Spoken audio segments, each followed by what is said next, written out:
Spoilers of the Damned. Hello and welcome to episode 12 of Spoilers of the Damned. We're talking about Alien today, Alien from 1979.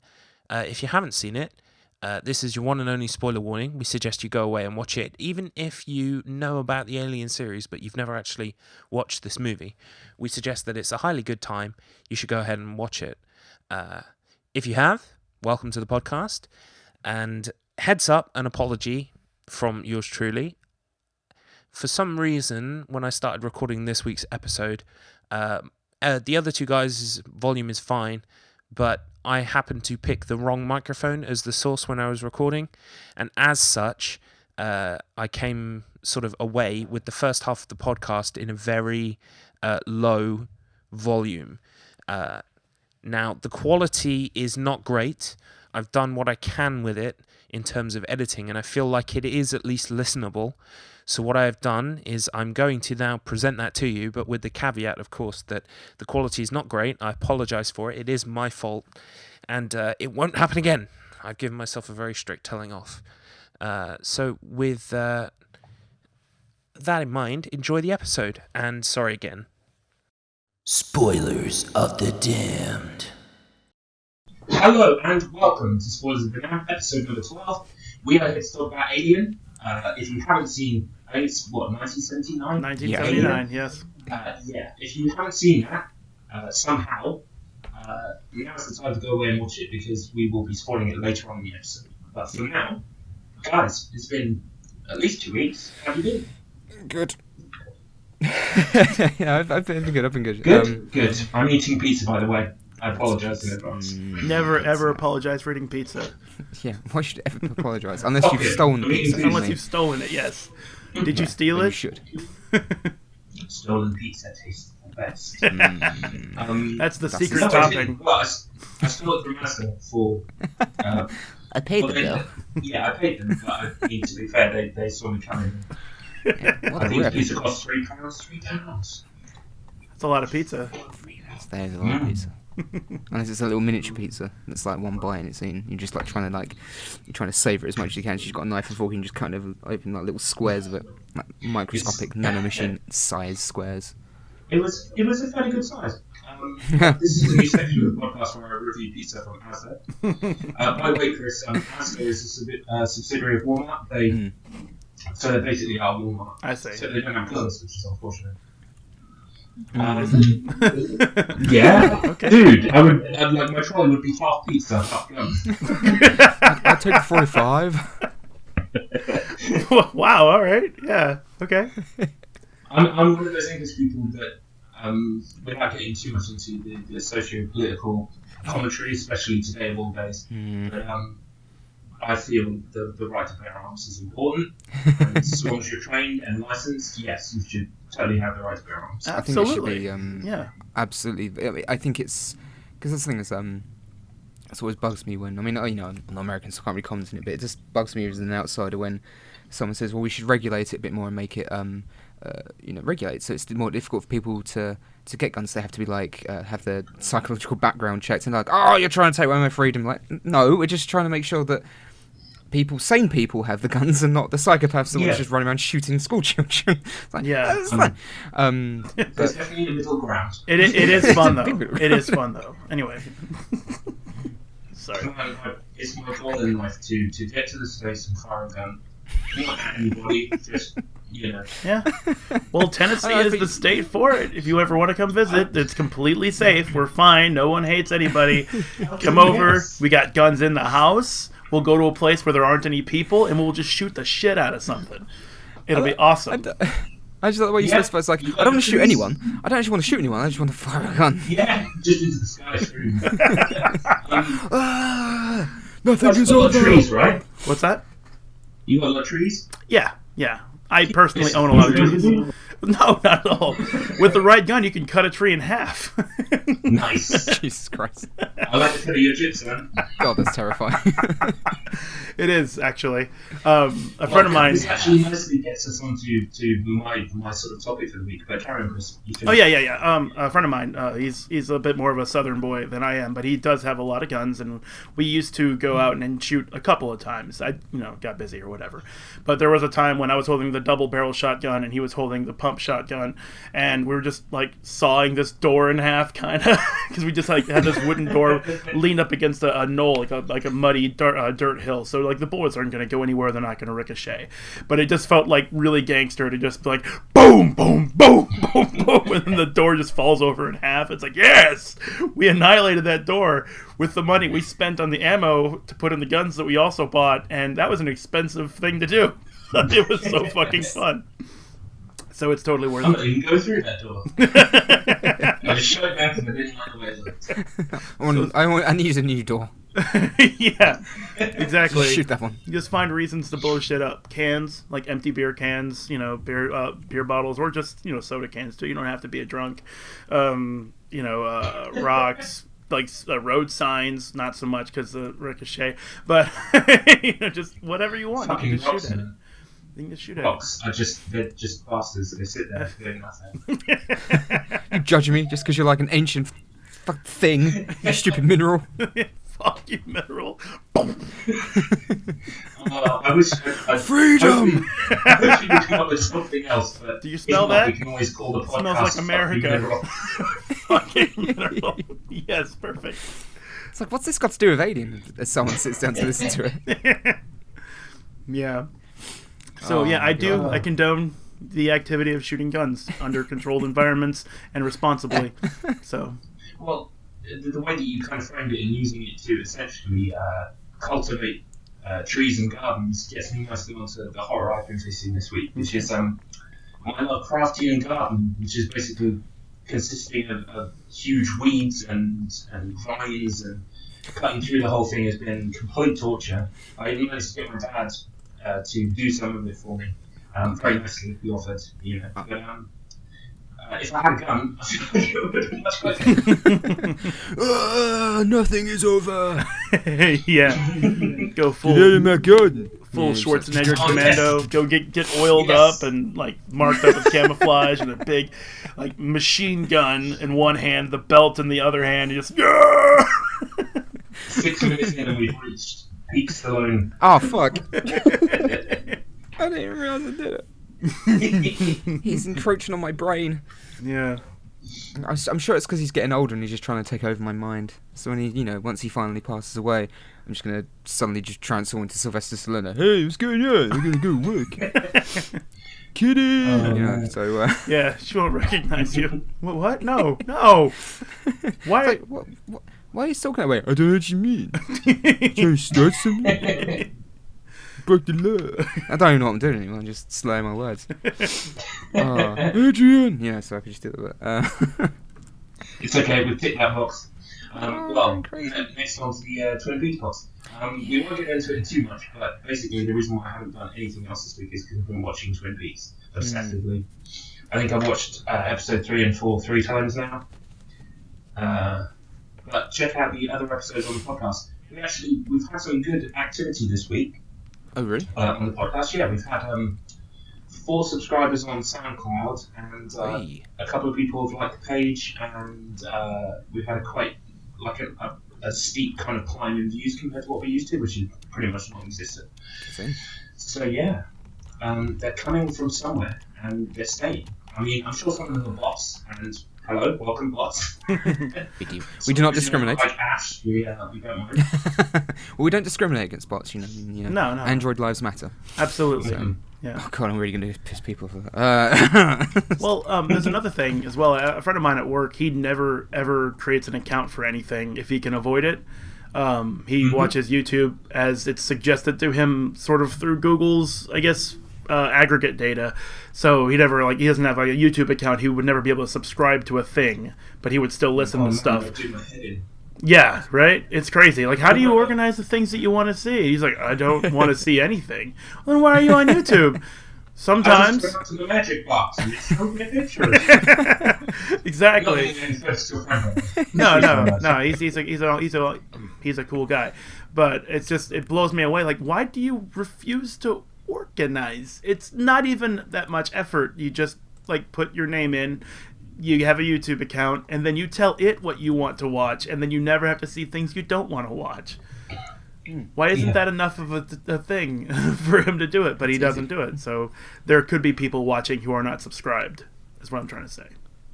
Listening and who are not subscribed. And they may just have their own way of keeping up. So the numbers, they don't really matter. Don't look into them too much. Yeah, no, it's just a pleasant surprise, isn't it? That's true. Yeah, it's pleasant. Yeah, we've got some people listening to us who aren't just friends or family, so that's nice. Oh, by the way, while I remember, I have to give a shout out to my friend Stu. I'm not on his podcast. His podcast is called Ken and Stu Show. I recommend everyone searches it and has a listen. It's really funny. Basically, it's him and his friend ripping on movies for kind of some episodes. I think have pushed the 5-hour mark. Jesus Christ, that's worse than me. I listen to them at work. They're brilliant. But anyway, I've been having correspondence with them because they have a mailbag that me and one other person have emailed into. So they basically read my email on there and then rip the shit out of me.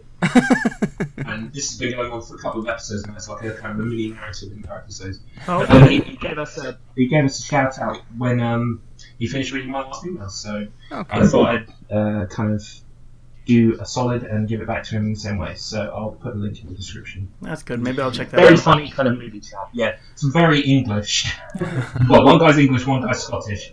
And they're great fun. So yeah. So would I have a chance in hell in understanding them? How Scottish are we talking? How strong is the accent? It's not too bad. And to be honest, he spends half the time laughing. So he's got a very infectious laugh. I spend every time I listen to little work, I just smile. So that's good. That is good saying. Speaking of Scottish, just real quick, a friend of mine goes to every year this Scottish Highland Games that are in Glasgow, Kentucky, and it's basically people throwing logs and that kind of stuff. I don't know if you've ever heard of the Highland Games stuff. Yeah. I'm sure Matt has. The only one. Oh no, wrong one. Sorry, you're not the only one. That's the wrong game. That's Highlander. Oh yeah, it's Highlander Games. That's not actually a game. People have really died. The Gathering. Okay. But she was talking about how they have something called a Scotch Egg over there. I had never heard of them until yesterday, and it sounds like heaven.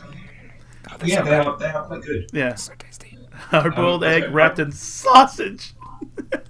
Oh, it's so good. Oh my god! You eat them, you're just like, I need more. Yeah, they're so bad for me, but I need more. Yeah. I will say as well. I don't really eat a lot of sausagey things. I kind of stick away from that. But Quorn do a really nice. Quorn, they're kind of, I don't know if they're in America, Chris, but it's like a meat-free substitute for meat. It's kind of grown, it's essentially mushroom, it's like microproteins kind of grown in a lab. And that sounds awful, but it's actually, they make some quite tasty stuff, and their Scotch eggs are like off the hook good. Like as good as normal Scotch eggs. Okay. Well, damn. I'll take your word for it. Yeah, damn! I'll send you some in the post. It'll take 4 months to get there. I'll blow it up at security. But, probably. These gotta be bombs. These gotta be bombs. There's no way. Gut bombs, real bombs.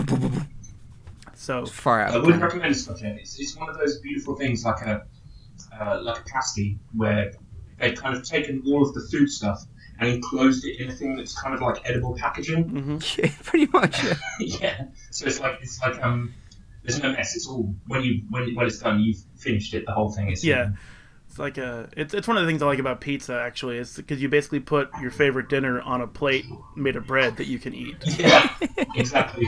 You know, it's true. That's a very good point. Yeah, it's awesome. It's such a beautiful creation. But no, as far as my week, I've been racking my brain. But honestly, I have been playing StarCraft Classic, and that's it. It's either going to work, going to bed, or finishing the StarCraft campaign. Nice. And it's been a lot of fun. It's been a lot of nostalgic fun. Also, sort of an eye opener. I remember StarCraft being this pitch perfect, wonderful game. Everything is thought of and accounted for. The way you can move your troops around and how they move, and like the different races and their strategies and the strengths and weaknesses. But that's all wrong. It's all wrong. And maybe it's just for the classic. Maybe Brood War fixed a lot of things. I'll get there probably tonight. But oh man, I was just so frustrated. I don't know if any of you know anything about StarCraft. I haven't played it, but I know I've heard. I know people that have played it and they're very fond of it. Yeah, no, I haven't either. I mean, I did kind of play some strategy games growing up, but it was basically what I could get pirated on CDR from my friends at school. So it was Age of Empires 2 and Total Annihilation, basically. Age of Empires 2. Age of Empires 2. That is still pitch perfect. That one's really, really good. It's really there's just so much to do in that as well. And also it was very fun playing it at university as well when we weren't supposed to. Yeah, obviously. Tom, do you remember we'd all stayed to do like an all-nighter or something, and then someone like, I've got Age of Empires 2 or like Warcraft 3. Yeah, now see, I've never played anything Warcraft or Blizzard or anything apart from that thing we played with Mike, which was kind of like the go-karts. Yeah, someone had taken it and modded it to be a go-kart racer or something. What? Yeah, they'd modded Warcraft 3 so it was a kart racer, and it worked. It worked. It was kind of like Mode 7-ish. It looked like Mario Kart, but yeah, it was absolutely mental. I don't know how they did it. Wow, I would love to see sense. that. I would love to see that. So that's what I played of Blizzard. I played an hour or two of Hearthstone. But yeah, no, I need to. It's a big area of gaming that I don't actually really kind of know anything about. So. What RTSs? Okay. Well, Blizzard, RTSs and Blizzard in general, really. Yeah. And Blizzard's made a lot of steps to make them the most affordable, easily accessible form of games. And I would actually suggest, like, either of you, just get in on their stuff. I'm not saying you have to buy anything. Hearthstone is free. StarCraft is completely free with the expansion officially, not just like hacked it or whatever. You can just go to blizzard.com and just download StarCraft right now for free. And play that stuff, or play Heroes of the Storm, which is also a lot of fun.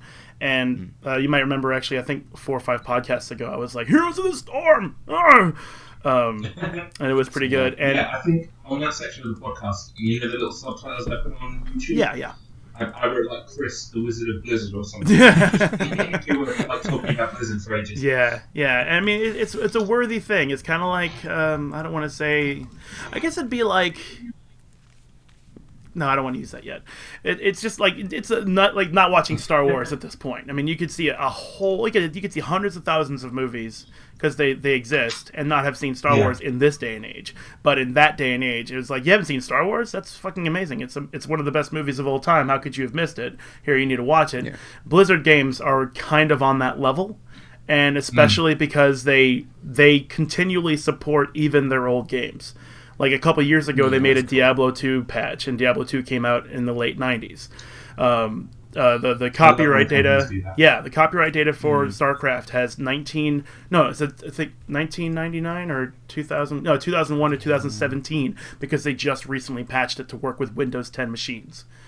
That's cool. Wow. You know, and I'm saying, like, they really keep their stuff tightly packed, and when they want to make a new intellectual property like Overwatch, they do it, and they take their time doing it. They don't rush that shit out. They make sure it's a fun game first before they put it out, and they have a history of things that aren't fun, they just cancel. Like, this isn't fun in development in the long run. We're not going to push this out and try to make a profit off it. We're going to change it into something else. I think Overwatch was changed from an MMO called Project Titan, that never saw the light of day, you know. But they're like, you know what, we're trying to make something fun with this, but let's just go a different direction entirely, change the whole IP and all that kind of stuff, and they just do it. You know, it just cool. Feels really cool. It feels like when you're playing a Blizzard game that you're in good hands for the most part. Yeah, I haven't played a lot of Blizzard recently, but I know. Because did they do Hearthstone? They did, didn't they? They did do Hearthstone. Yeah, Hearthstone is actually comprised of cards and elements from the Warcraft universe. So that's right. Yeah. I know my friend Richard. He loves like Blizzard games, and it just like when he was telling me about them, and when he showed me him playing them, because I mean I think a game can look perfectly fine, but it's just not for me. Like, I like watching people play it, but I'm because like RTSs in particular, I'm not particularly good at them. Yeah. I get really frustrated with them, but I like watching. I like them, and I like watching people play it.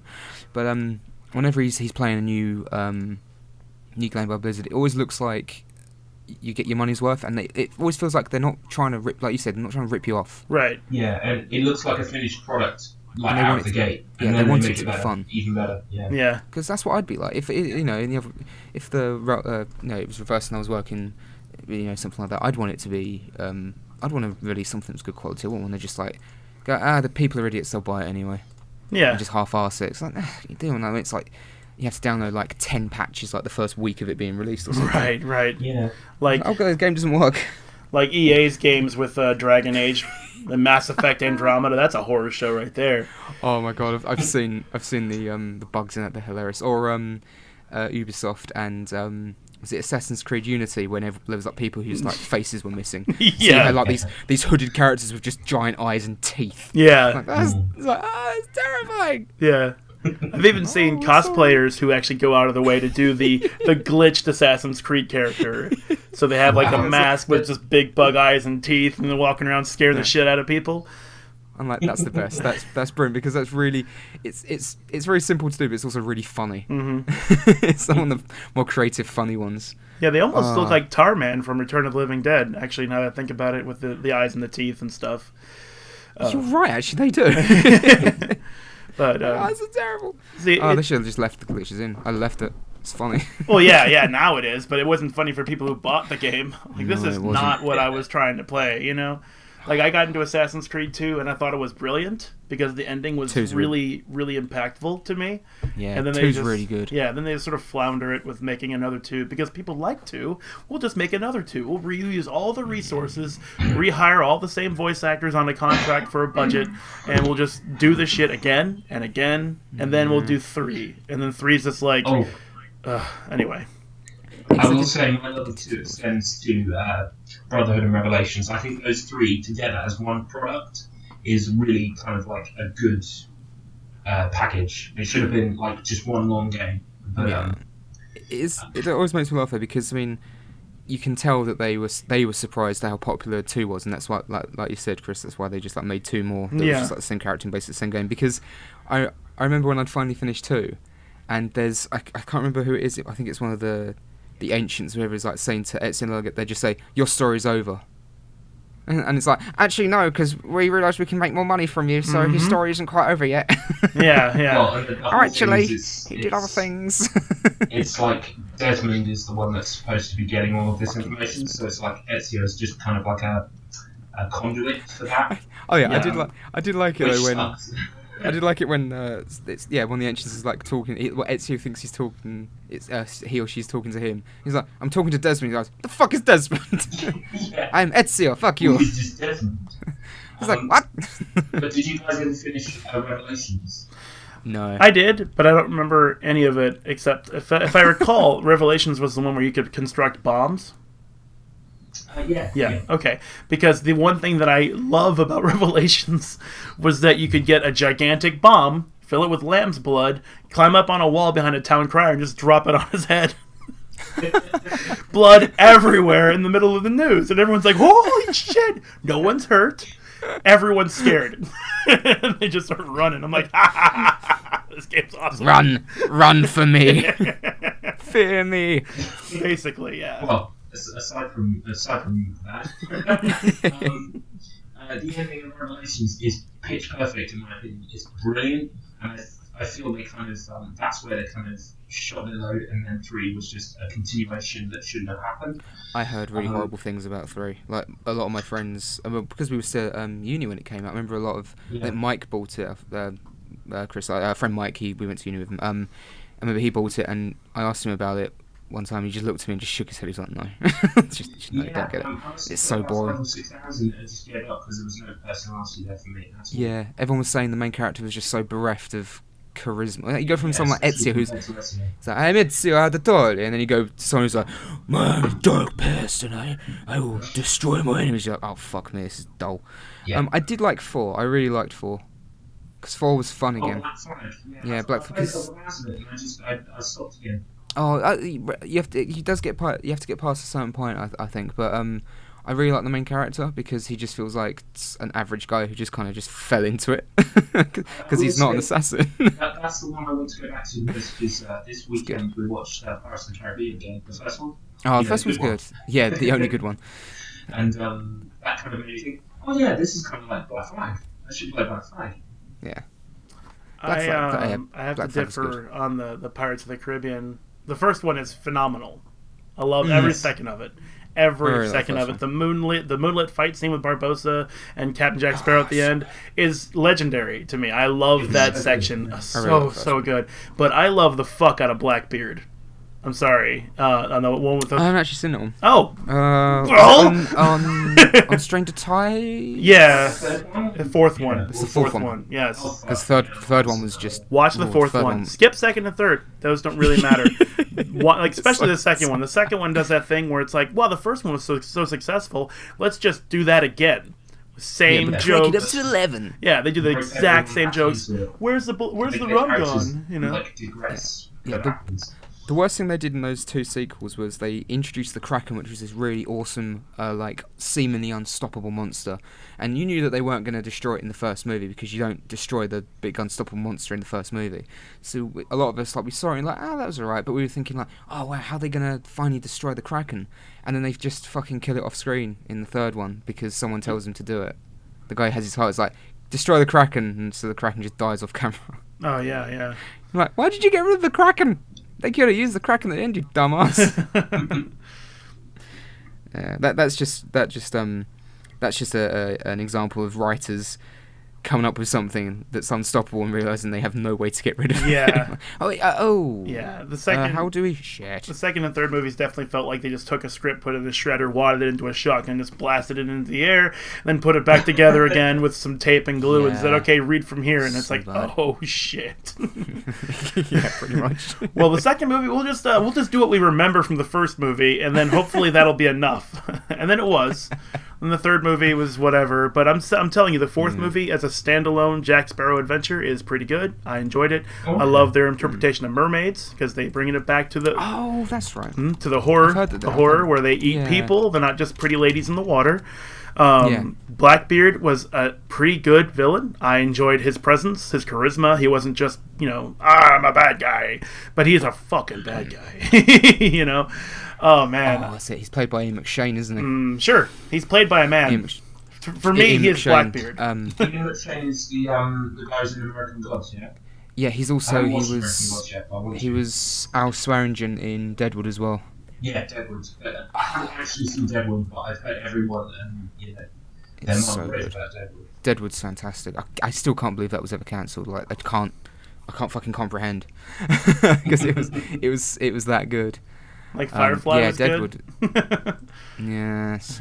But the thing is, the weird thing about Deadwood is it lasted 3 seasons and it was critically acclaimed. It was winning awards, and it just got cancelled. It was really depressing. Well, yeah, maybe it was something to do with the actual production staff.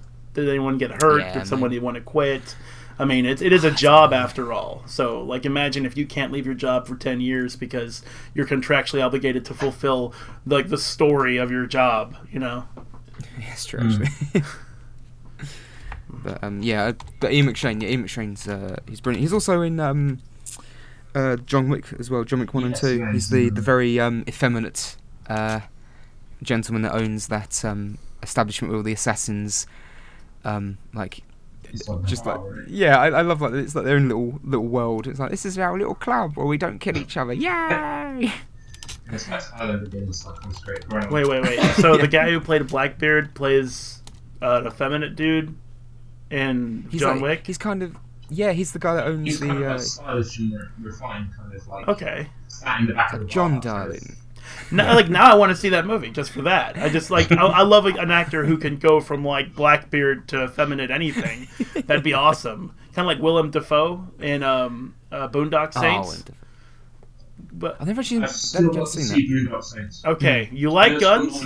You like guns? Go check out some Boondock Saints. It's got a lot of them. But Willem Dafoe plays a homosexual crossdresser in that movie. What? Yeah, so when you go from like Green Goblin to like whatever else he's done, I don't remember anything else. I know he was in like Clear and Present Danger and some other things, but he's a really interesting actor to me. He was in the second Mr. Bean movie. What? Yeah. Why was there two? Anyway, Like a really pretentious film director, and it's like they're at Cannes, and it's his movie premiere, and he's like sat there, doing the pose with like his fingers on his chin, like his hands, the first shot of the movie is just him going up an escalator, going like, "What's life about?" And then like the whole thing rewinds, and then it comes up the escalator again. It goes on like 10 minutes. Mr. Bean movies are kind of funny. I don't know. okay. They're surprisingly good, the Mr. Bean movies, Okay, especially the first one. The first one is so much better than anyone was really anticipating. Yeah. But of course, that's just going to get me back onto the child. You're doing everything wrong. I just want you to know this. Everything you're doing is wrong. I just want you to know this. Right. In Boondock Saints, say. Willem Dafoe, like I said, he plays a cross-dresser homosexual guy. And like, there's one scene where he's in bed with another man. They're not doing anything, so they just finished. And he starts to cuddle Willem Dafoe, and Willem Dafoe like slaps him, said, "Don't be a faggot," and just fucking rolls over. I was like, "Holy shit, that's cool!" Like, Jesus Christ, man. I mean, it's damn, it's cold. Yeah, it's cold. Cold as ice. He knows what he wants, and he gets what he wants, and then he's done. It's cool. That's a man's man right there. So. Anyway, yeah. So Willem Dafoe, Ian McShane. I guess they're both really good actors in that regard because they can go both sides, which is just amazing to me when I see that on screen. Because I mean, I think it's because with actors, let's say Russell Crowe. Okay, Russell Crowe, good actor. I liked him in Gladiator quite a bit, but he will never not be the Gladiator guy in any movie he's in. When he's whatever Superman's father's name is in the Superman movie that came out with Kevin Spacey in it. Can't remember which one that is. Man of Steel, probably. Superman. No. Superman Returns. Russell Crowe's in Man of Steel. Man of Steel. Okay. Oh, is he in Man of Steel? Okay. He's in Man of Steel, Kevin Spacey's in the other one. Okay, so then I guess I had it wrong. That's where he's got that bit. It's wrong movie. I'm so sorry. I don't care. But Russell Crowe in that movie is basically Gladiator with hair and armor. He does the exact same faces, does the exact same presence.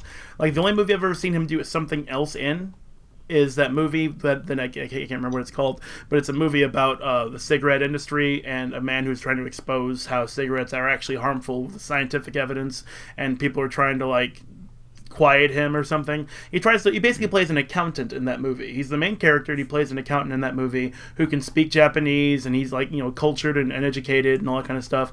But he's just like armor away from being the Gladiator guy, no matter what.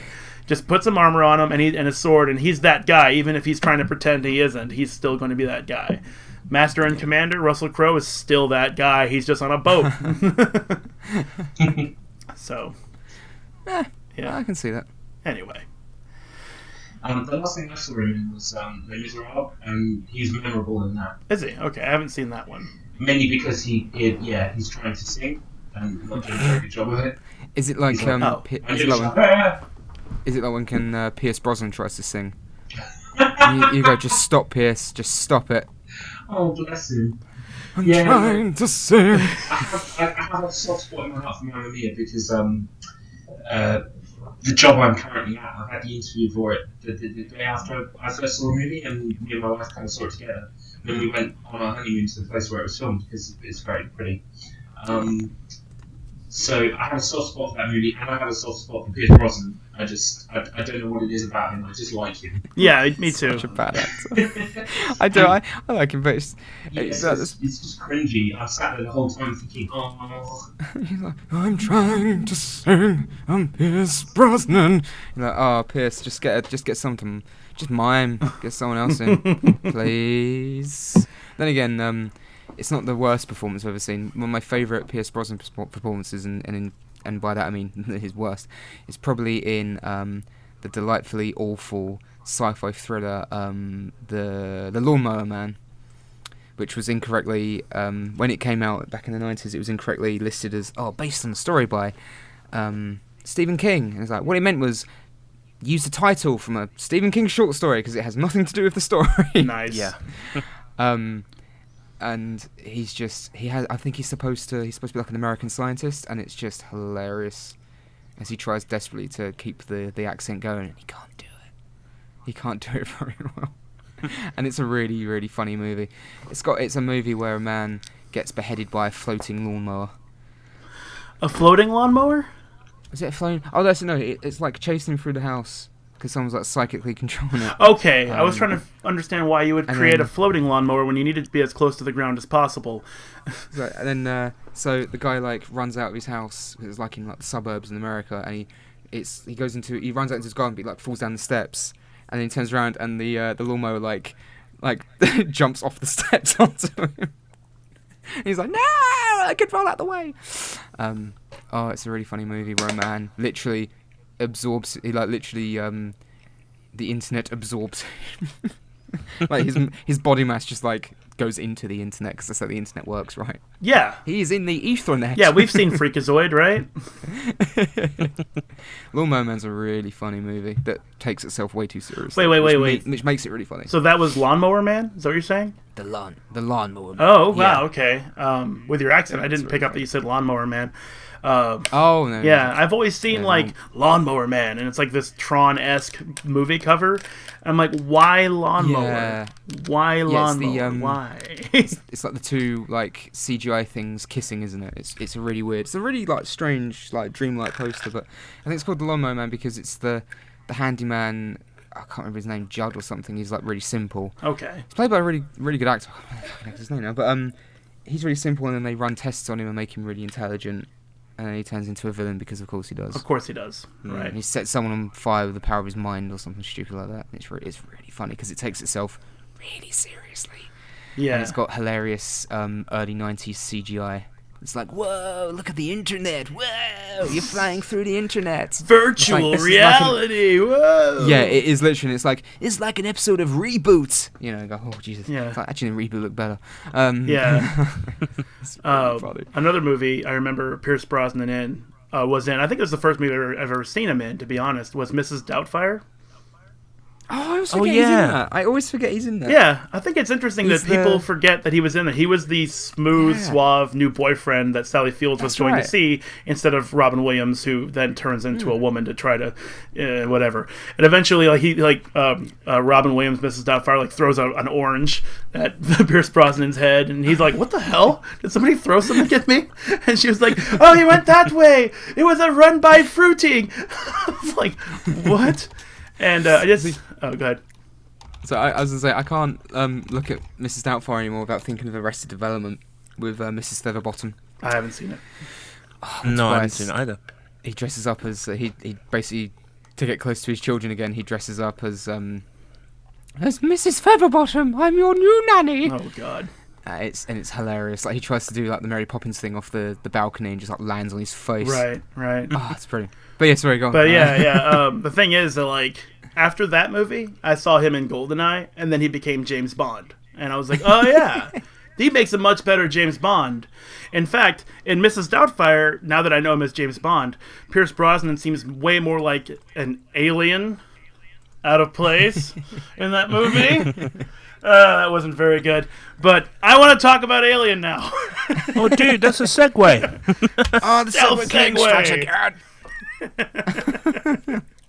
I was a little bit behind, but yes, excellent.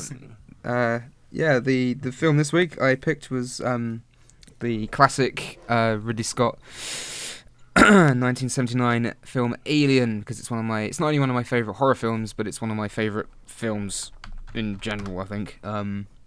It's always at the top of my list, because I never have a top 10, but when you always say, what are your top 10 films? I like these ones. Yeah. So it's always been up there, and I wanted to rewatch it again because I wanted to get the thought of Covenant out of my mind, and this is when Ridley Scott made good movies. This is when he used to get it, when other people would write the scripts. Yeah, well, we will get on to that as well in a minute, but the fact that because I watched it recently, only yesterday. And the one thing that struck me on the credits on the opening of Alien is how many names are involved that aren't Ridley Scott's name, and I think that might be the problem when it comes to the new ones. Yeah, and written by good old Dan O'Bannon. exactly, and produced by and edited by and all these other names. And I was like, I was waiting for Ridley Scott's name. I knew it was coming, but I was like, oh yeah, actually, the reason why this was good, you know, I'm not gonna throw shade at Ridley Scott, but I am gonna kind of throw shade at Ridley Scott and say, Ridley Scott, other people helped you make Alien good. I'm sure you know you had a lot to do with it, but maybe you should let some other people who are good help you with the new ones. Yeah, he's always been a very good director in terms of like visuals. He knows how to shoot really good scenes really well and interesting. But I think he's as good as the script he's working with. Because it's weird. Like I saw Martian and I really liked The Martian, the Matt Damon one where he's stuck on Mars. And I really liked that. I thought that's good. But I think it's if you've got a really good screenplay with him for the movie, then because. Yeah, I mean, Chris mentioned Gladiator, and that was Ridley Scott as well. Yeah, that's a good movie. I remember I didn't like it as much as I thought it would back in the day, and I think it didn't help that because everyone went so mental about it, because everyone went really mental about it. I was like, oh, I liked it, but I didn't like it as much as everyone going, it's one of the greatest movies ever made. Like, oh, it was good, you know, I thought it was cool. The stuff with the tiger was fun, and the fight scene at the end when he finally kills him was good. Wait, Ridley Scott did Gladiator? Yeah. Nice. It's probably one of the last films that I rented on VHS, which kind of dates it. Shit, it's that old, isn't it? It was 2000? Yeah, I think so. Bloody hell. It might have been one of the first movies I bought on DVD, because it was like, it's DVD. This is one of my favorite movies. I gotta get it on DVD. Yeah. I can remember the first DVD I bought, and, well, I'm not ashamed. They are kind of funny, but, it was Austin Powers. So. Oh, yeah. Austin Powers 1. Yeah, they're great. Fun. 2, pretty good. 3, what? Yeah, 3 has elements. The best element. The best thing of 3 is it's got Michael Caine. Yeah. And I think the best joke in the whole film is when they talk Cockney. Yeah. They're talking Cockney to each other, and it's got the subtitles. It's brilliant. Well, hey, yeah. So was that legit Cockney? Because I mean, I'm just stupid American. I have no idea. I was just like, they're using apples and pears and stairs and whatever they're talking about. I think they were using I think they were using a lot of Cockney slang, because it's like, I can't remember. My granddad came out one early when he was talking about the cinema pictures. He went, "Oh, what was a dolly? What was a dolly like last time?" I was like, "Dolly? Oh, dolly pictures. Oh, yeah, I get it. Dolly Parton, carton, milk carton, milk. What the hell? Silk dress, mess. I don't know. I'm just making it up. Yeah, but you might as well. Yeah, that's Cockney slang for it, isn't it? But no, that's like the best joke in the movie, but the rest of it's kind of a bit shit. But the first one still holds up really well. Yeah. I think Austin Powers one's still really funny. One of my favorite jokes, really quick, was when he's going down the stairs in like Vegas or some casino or whatever, and he's like, "Hey, there you are!" to a stranger. The guy's like, "Me? Yeah, there you are, right there," and he just keeps going.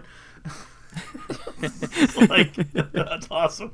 He made him feel special for a moment, you know, and then just left him. Probably my favorite joke in that movie is the one where he's on the roller and he's going, "Move out of the way," and the guy's just screaming, and then it cuts to his family getting the phone call.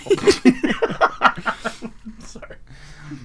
Alien. So yes, Alien. Right. Yes, move on. Ridley Scott made Alien. That's amazing. I mean, not Alien, but also Gladiator, but also Alien. And sorry, go on. And then he lost his mind. Yeah. Like, after seeing Alien 1, I do want to see Aliens, and I have the 4-pack in front of me that I borrowed from a friend. Awesome. I haven't watched Aliens yet, but I intended to. I just didn't, because StarCraft. Well, let me prep you, Chris. Alien and Aliens are both very good. I can understand why Alien would be someone's favourite, but my favourite is definitely Aliens. Yeah. What's good is that they're both completely different movies. Fucking really insanely good. Yeah. And then when you watch Alien 3, be prepared for something that is good, but in a completely different way. Yeah. Also, if you've got the box set, which I think you've got, has it got like the director's cut versions as well? Probably. I mean, it's the black box with the green ring in the front with the alien drone's face on it. Oh yeah. That's one. That's one I've got. I wouldn't watch the director's. Yes, yeah, that's the one I've got. I wouldn't watch the director's cut of 1 or 2's got some good moments. It does mention Amanda Ripley from Isolation, but they cut that from the theatrical cut. But when you get to Alien 3, don't watch the theatrical cut, watch the it's called the assembly cut instead of director's cut because it's a lot better. It's a much better movie. I haven't seen that one. The assembly cut's really good. No, I'm Yeah, 'cause oh, go ahead. I have seen director's cut of Aliens, and I watched the director's cut of Alien as well yesterday. What's the fucking word? Correct me if I'm wrong. But I think there was only like literally one or maybe two scenes added to the director's cut. Yeah, I think with the director's cut for one, like there's something because I've watched it a couple of times. I prefer the theatrical cut, but I think with the director's cut, there's just something seems really off of the pacing. It doesn't seem to flow as quick, like because the first one, like it takes a while, obviously, to they get on the planet, and it's still really building up the suspense and the atmosphere. But once the xenomorph bursts out of Kane, everything happens really quick. Like they all die. They just all die really, really quickly. Like die. Doesn't beat around the bush because it's it's got up to that stage now where it's built up, and now this is the roller coaster ride. Yeah. Whereas in the director's cut, like there's a few things that just kind of just slow it down a bit. In particular, which I do want to talk about in a bit, which is probably the only deleted scene that they included that I really liked, is when Ripley finds out what happens to Brett and Dallas. She actually finds out what happens to them. As far as I was aware, that was pretty much like the only. Is that like the only extra additional scene? The rest is just kind of like extra padding. Or? There's a few scenes that were, because in the original were like cut down, like they'd cut little bits out, like when Ripley first goes in, when they're all watching Dallas and Ash examine Kane when he's got the facehugger on, and Ripley walks in and she's just looking. In the director's cut, Lambert walks over and just slaps her in the face because she wouldn't let them in from the quarantine, even though she was right. Yeah. Even though Ripley was right. Yeah. That's the but yeah, there's a couple like some scenes like slightly extended. When Brett's killed, you see Parker and Ripley running as they hear him screaming, and the blood like rains down. But it just doesn't work. I think it's more effective in the theatrical cut where it grabs him, does something to him, he screams, and then he's gone. Yeah. And they're like, he's gone, and it was big. You're like, what the fuck? That's interesting, because I did watch the director's cut, and I definitely have seen the theatrical version before, and I think I would have to have a lot of the differences pointed out to me, but I do feel that it was a bit. You're right. The pacing wasn't as kind of like heightened at that point. And although I like the deleted scene with when you find the result, I did like that Dallas, scene. Yeah. I agree with the actor that played Dallas. Tom Skerritt did say that he's glad they took it out of the theatrical one because it slows the escape down, because really you're just like, you need to get out, and then all of a sudden it just stops as she has a conversation with someone. Yeah. And then it gets going again. It's like, no, just freaking run. Yeah, especially when you're going to blow up the ship anyway. Yeah. So like, you don't have to burn them. You can just blow up the ship. It's fine. Like, she'd be like, Dallas, it's fine. You'll be dead soon anyway. Like, yeah. I know. Like, no, you're going to blow up. It's going to be great. It's going to be a great light show, and I'm going to enjoy it. But yeah, so, I'm glad that you finally got around to watch it, but I would suggest watching the rest of them. Even... Yeah, Resurrection. I don't know if I can recommend it. Like, it's got some cool ideas. Well, like the thing is, I've already watched Alien. I'll probably watch Aliens, and the rest of them, I'm not gonna be like, Matt said these were good. Wait till we talk again next week, or I'm gonna verbally knock him the fuck out because these are not good. Well, Chris, you remember the 90s, right? No. Okay. Well, the 90s was a period of time between 1990 and 1999. Basically, the movies in the 90s were kind of like overblown, campy, like more kind of campy, I would say. Lethal Weapon especially, but go on. Basically, Alien Resurrection is kind of, it's really good if you just put it in your mind that I'm watching something that's kind of like campy, silly, almost kind of comic booky. Mm-hmm. Sort of tone, as opposed to the tone of Alien and Aliens, which is kind of like tension and build up and all that kind of thing. Well, I think what didn't help with Resurrections, that I've got, I like him, but the script was written by Joss Whedon, and it's like him and something like space horror like Alien doesn't really go hand in hand with his quirky like, oh, look at my strange characters. Like, I think group Joss of Whedon mercenaries has like a kind of like a comic book style. Yeah, which is fine. So that kind of ties in, I think, with the feeling. But with like Resurrection, like the characters, like they were like, this is the quirky little band of pirates. Like I like you, Joss, but and then his original script was even worse. So he's like, "This is gonna be a spider alien." Like, oh god. It's gonna be translucent skin. Like, no, please don't. It'd be bright white. No, don't. Stop. See, please stop. One thing please about the Alien franchise that mystifies me today, it didn't before, but today, and by before I mean the 90s, what little I remember of it, was that there is a toy line franchise for the aliens. Yes. Yeah. For the kids. I've got loads of them. I have them. They're up in our loft, like in the attic. Yeah. Like, I Still would got go them, like, to my cousin's house, and one of them was 5. The other one was, like, 7. Yeah. You know, and I was, like, 8 or 9. So, like, the 7-year-old was kind of cool to hang out with and show video games to. But you get what I'm saying. And we'd go to their room, we'd hang out, we'd have sleepovers and stuff. And he would show us his cool alien toys. And I was just like, these aliens are fucking cool. And then he would tell me about the spider alien and the dog alien and, like, all these aliens that, like, could possibly morph from other living creatures because he saw comic books or something. And I was just like, yeah, that's Alien. That's pretty fucking cool. But now it's like, today, it's like, what the hell was he doing watching that movie at 7? Well, it's interesting. It wasn't until, because I grew up and I actually had I've got all but, I think, like, I was missing one vehicle and one Marine. I didn't get APO, and there was like one Alien I didn't get, but I got most of them. I was like, this is cool because I really like the films. Yeah. Like, I should be like, it's weird when they market like toys to children for a movie they can't even go and see. Right. But so I did all that. And then it wasn't until I think it was a couple of years ago I was curious. I was like, I'm gonna look up the toys, like, from a bit of nostalgia. I was googling them, and I found out that they were going to be a tie-in to a Saturday morning cartoon. Yeah. Yeah. It's like, that's mental. And there's only, like, then it's annoying. There's only stills. There's never been any actual footage leaked, but there's been, like, stills. And I'm just thinking, like, who said I went, yes, let's turn this into a Saturday morning cartoon show about parasitic monsters from space that face rape you and then something bursts out. Like, the first face hugger is going to face rape Skeletor from He-Man, and then you're going to have another face hugger face rape Cobra Commander, because those things can apparently leap through environmental shields, so that mask probably isn't going to stop it. And then you're going to have those two have a wacky villain duo against a bunch of crazy kids on a spaceship, and the adults will never believe them. The story I read was, so they got to the plan stage and the pilot was made, and they sat down in the studio, like the whichever production studio it was, and the execs were watching it, and they just went, "This is a bad idea." Yeah. This is a really bad idea.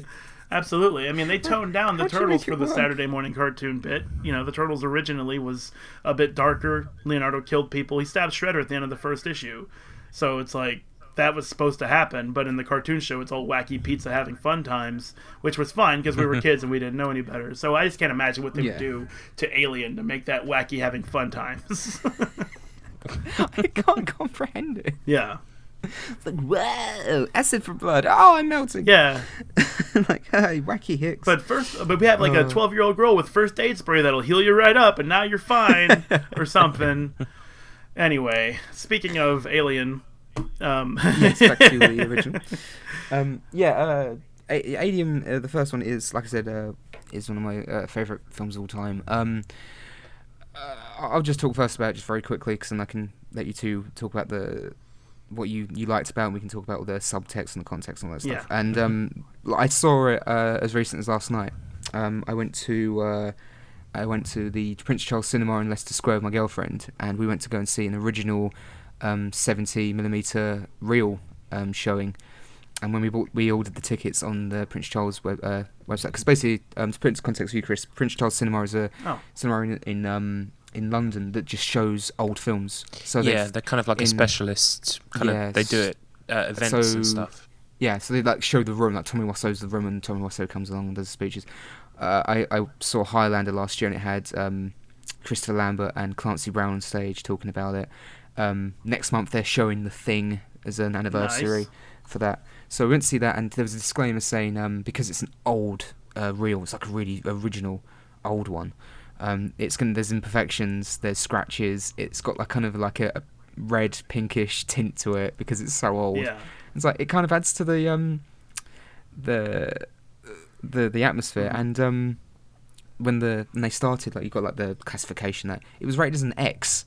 So this must have been a really early print of the movie. So yeah, we saw that last night, and it was the first time I've ever actually seen it at the cinema, and I think I still love it, and all the major scares still got everyone in the crowd. In particular, my favourite death in the movie is when Dallas is trying to flush it out in the air duct. Yeah. And he comes down, and he turns one way, and he looks the other, and it screeches at him. There was a guy behind us who screamed so loud. Really? Nice. Just let out this. He went, "Ah!" And then everyone was laughing. I looked around him, and he was like holding both his hands, clenched fists, close to his face, like a scared little child. he was going, "I'm so sorry, I couldn't help it." Wow. See, all the major scares still got people. Without doxing anyone, the guys, Stu and Ken, who do that show that I gave a shout out earlier, they were also there. So I knew you going. Yeah, so I knew you going there. They were going there, and yeah, it's just especially that bit you were talking about with the alien. That's an example of one of the things where when I watched it first, it was terrifying because it's just a quick shot and then it cuts. And it's kind of painted in my brain, like I can remember exactly what that looks like. And now it's just kind of like I don't know. Now it's just kind of warm and fuzzy, like it's just a nostalgic thing to see it. Yeah, kind of go, hug me. Yeah, it's just a great scene because you don't need to see what happens to him because you know he's fucked. Yeah. Yeah. And that's what's so effective because then your brain starts going, oh, what did it do to him? But yeah, it was still good, and I still really, really absolutely loved it. And it was nice seeing it with all the imperfections as well. Like it kind of added to the atmosphere. But there was when we came out of the cinema, and I was waiting for my girlfriend who had to go to the toilet, and you know, I don't think I'm a film snob, but I can be quite critical and opinionated in terms of films and that. But I had to stand there and just listen to these group of film snobs, and one of them's like, "Oh, I didn't care for it.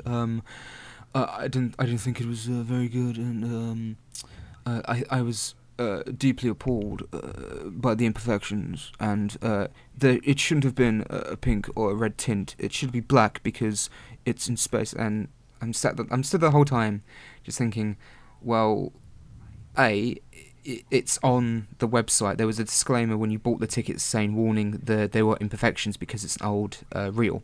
Yeah. When you walked in, there were signs everywhere saying there are imperfections, blah blah blah blah blah, just to warn you, because you know it's going to be like that, just to let you know. And you know, and secondly, if you've never seen it before, why the fuck would you go and see a version that's visually going to be like impaired by it? Like it's going to be inferior to anything else you can see because it's an old version. This was something for people that really like the movie, that want to see an old reel and like on the big screen, like back in the day. So it was really funny. He was really snobbish about it, and his friends just like stopped talking to him. Yeah, Nice. Like, oh, you didn't like it? Fair enough. And people like overanalyzing it and stuff. I was like, please hurry up! Please hurry up! I don't want to go. Because I'm like trying to bite my tongue. I love imperfections. Me and my wife and my brother went to see Attack the Block, and in the middle for about 2 minutes, the reel was upside down, and Keena walked over to the manager afterwards at the end and talked to him, and yeah, we got our entire money back for like literally Nice. 2 minutes of inconvenience. So I don't mind if they turn it upside down, so long as they give me a refund. So I think imperfections, particularly a lot of stuff from that era, like a lot of grindhouse movies, stuff like, you know, I've talked about the real schlocky stuff like the Italian exploitation horror films that I've seen, like Zombie Flesh Eaters and the films of Lucio Fulci that are really grimy and drab and horrible, like visually, because they're supposed to be. I still want to see that Nightmare City you mentioned. Oh god, it's so bad. We should watch The Beyond at some point because that's really cool. But I think a film like that, the imperfections kind of work because it's really gritty and it's all scratchy and it's unpleasant to look at anyway. So, but yeah, that's just me. But I have no idea why he'd never seen the film before and decided to go to see a really old version of the reel for his first time viewing it, which is just absolutely. I couldn't get my head around it. I was just standing there like having to bite my tongue. Cause it's like, why would you do that? People are saying I've never seen like, I don't know, trying to think of a real classic, like I've never seen The Godfather and I hear it's good, so I'm gonna go and see a version that's like where the film's all fucked, Like got and like fag burns and like Yeah. coke spilled on it. oh, I don't get it. Yeah, it's it's got imperfections. Like, oh, I didn't like it because I want it to be perfectly clear. But yeah. Yeah. But yeah, so absolutely still loved it. So I want to hear you guys' views anyway, because I could talk forever about Alien. Yeah. Well, I'd open the floor up for Chris, because Chris has seen it sort of new. Oh, Yes, actually, you yes, saw it you more haven't seen recent it than me, but I will still take the floor. I will still take it. Please. My floor now. Yeah, so I saw it grudgingly. I didn't want to see it because I knew what it was. Slasher film in space. Okay, in space, Yeah. no one can hear you scream. And I know what's going to happen. I've been around long enough to know what Alien is, so I mean, there's not going to be much shock or surprise to me when I'm watching this movie. But I did still enjoy it, and I like the number one thing that I really, really liked and cannot possibly take away from it, and deserves to have legendary status because of it, is just the alarming amount of detail on the set. The alarming sets it amount, right. all the buttons, all the switches, and they're all lighting up. They're all lighting up. Now, I don't know if it's because they just have one single like bar of light bulb on the back and it just turns them all on from the back of the set that way. I don't know. I don't care. It looks great. It looks like if you're in a cockpit of a 747 like you see in movies, it looks like that just everywhere, which kind of makes sense, especially for the time that it was made, because of the cockpit of a 747 had all these little switches and dials and lights and buttons and all in the top part of the cockpit and the front of the cockpit. So having them all over a space station makes sense. I really like that. I also extremely enjoyed, like, my number one favorite scene is when they cut the face hugger a little bit and acid blood comes out and it melts the floor from the science lab to 3 floors under, and it looks like it legit melted the floor. It doesn't look like they had like a section of styrofoam that just melted with some whatever chemical would dissolve styrofoam. It looked like an actual spaceship being melted, and I was legit scared for them in that scene. It's like, oh my god, that would melt you into soup so quick, because that's like sturdy like steel or plastic or something. Flesh would just boom, like bio soup immediately. So I mean, I was legit scared for them. But the reason, like, I started looking at my phone a lot while watching the movie, because it's kind of like, I know you're gonna go to a planet and you're gonna bring something back. I know, fuck these guys, people. What really got me was when they came back, you know. I mean, I have to say again, the detail of the alien spaceship was phenomenal. All the eggs. So cool. Like, they looked like all practical effects. It wasn't like they just copied and pasted CGI all over the place, because they couldn't, I don't think, at the time. So I have to really hand it to them when they shine a light through the egg and you see the facehugger moving around and the embryonic fluid inside the egg. That looked fucking great today. That looked great by today's really standards. does. It looked Yeah. better than I CGI loved by the today's top. standards. I love the top of the egg, the Yeah. inside, where you can see that kind of like membrane, and it looks like kind of like real flesh. Yeah, it looked like a real wet, like, membrane sac where something is going to come out. I would definitely have ran from that thing if I was Kane, though. I mean, So would I. if you're a scientist, you're a scientist, and maybe he just trusted the bubble in his face to protect him. But no. Yeah, That I shit- will say at least this guy had a helmet. There's a guy in Alien Covenant who doesn't even have that and still decides to go, ooh, what's in here? Yeah, after, like, in Alien Covenant as well, they know there's like an evil pathogen that makes things pop out of you. And then this guy goes, no, really, look inside the egg. And he goes, okay. I thought you'd never ask. Well, no. It sings or something. So, stupid. like, all of that stuff is really, really good. But when they came off the planet and they were like, we need to get back in, Kane's got something on his face, and they're all very calm about it. Lambert and Dallas and Kane being dragged along behind them somehow. And Ripley was like, nah, quarantine. You got something, we can't have that on here. It'll risk everyone else on the ship. You're all fucked. I'm sorry. It's sad, but that's how it is. I'm the commanding officer on this ship. You aren't coming. Hey, who opened the door? And it's Ash, the science officer, who fucking opens the door. And I was like, fuck that guy. Fuck this movie. Fuck everything about this script, because that shit is so, I mean, maybe not for 1979, but to me it's so tired and played out. Yeah, you have the one guy who's got a heart who's going to risk everyone on board. Okay, fuck that guy. And then they bring it into the science lab, and they're investigating it. And I'm like, why is no one shooting this thing? Why is no one setting him on fire? Why is no one, like, even remotely alarmed that this creature is eating that dude's face and they're not going to do anything about it? What the fuck? And, like, my sentiments are mirrored by the token black guy whose name I can't remember. Parker. Okay, yeah. So he was like, why don't we freeze it? I don't know why we just don't freeze it. I mean, why don't we freeze it? He says it like 3 times in the same 30 seconds, and everyone ignores him. Even Ripley, who's shown herself to be a bit more sensible than the rest, doesn't even acknowledge he said anything. So I was thinking maybe that's a director's cut scene, because that's bullshit.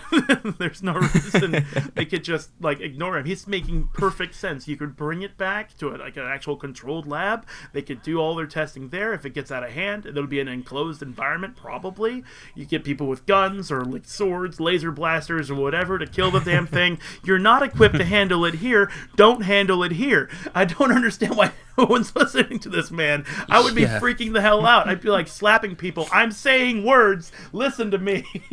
I'm black on this ship. I'm gonna die if you don't listen to me.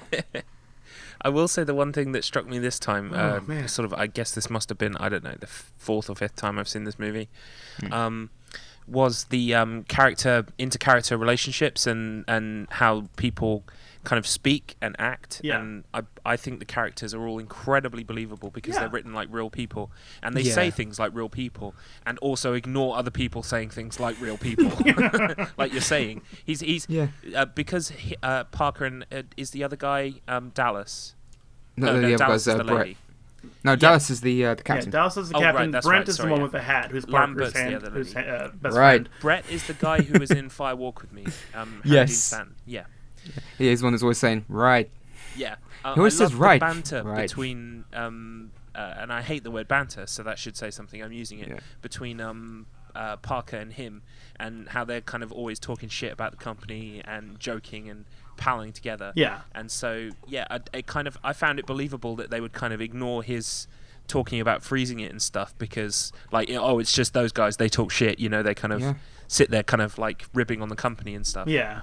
So yeah, I do agree they had a raw deal though, 2 half shares, one for each of them. Why don't they get a full share? It doesn't make any sense. And the only thing I was thinking of is that maybe it's because they're maintenance men and they're only on call. They're not supposed to be on duty doing anything specific all the time.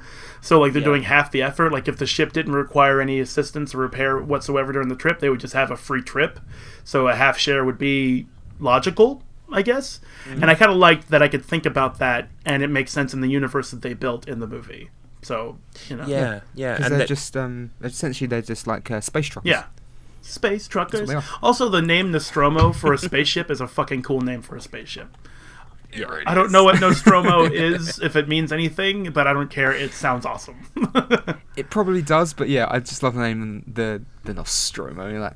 That is a cool name. Yeah. I'm surprised I didn't see more Nostromos when I played EVE Online, which is entirely a spaceship MMO. So, So my experience with it was basically one of frustration and agitation until the plot twist at the end when Ash reveals himself to be a robot working for the company, and the crew is actually expendable because the robot is expendable, and they needed to just study this thing in a natural environment because 1, they don't know anything about it at all, so 2, how it interacts with the crew would be very important to know, so 3, letting it run free and rampant would be something that Ash would encourage in a way, because that way they could find out what it does, how it lays its eggs, where its natural habitats are. I mean, all the science you can get from risking 6 people. It seems like a good bargain, doesn't it? Yeah.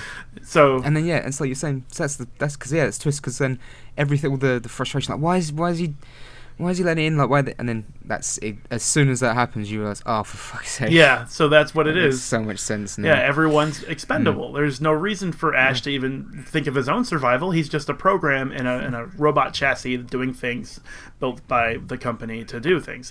And so I was like, fuck, now it makes sense. Now I have to be objective about it. I'm not mad about it anymore. I thought I was wasted an hour, but now it's like, oh, it's been redeemed. Fuck this movie.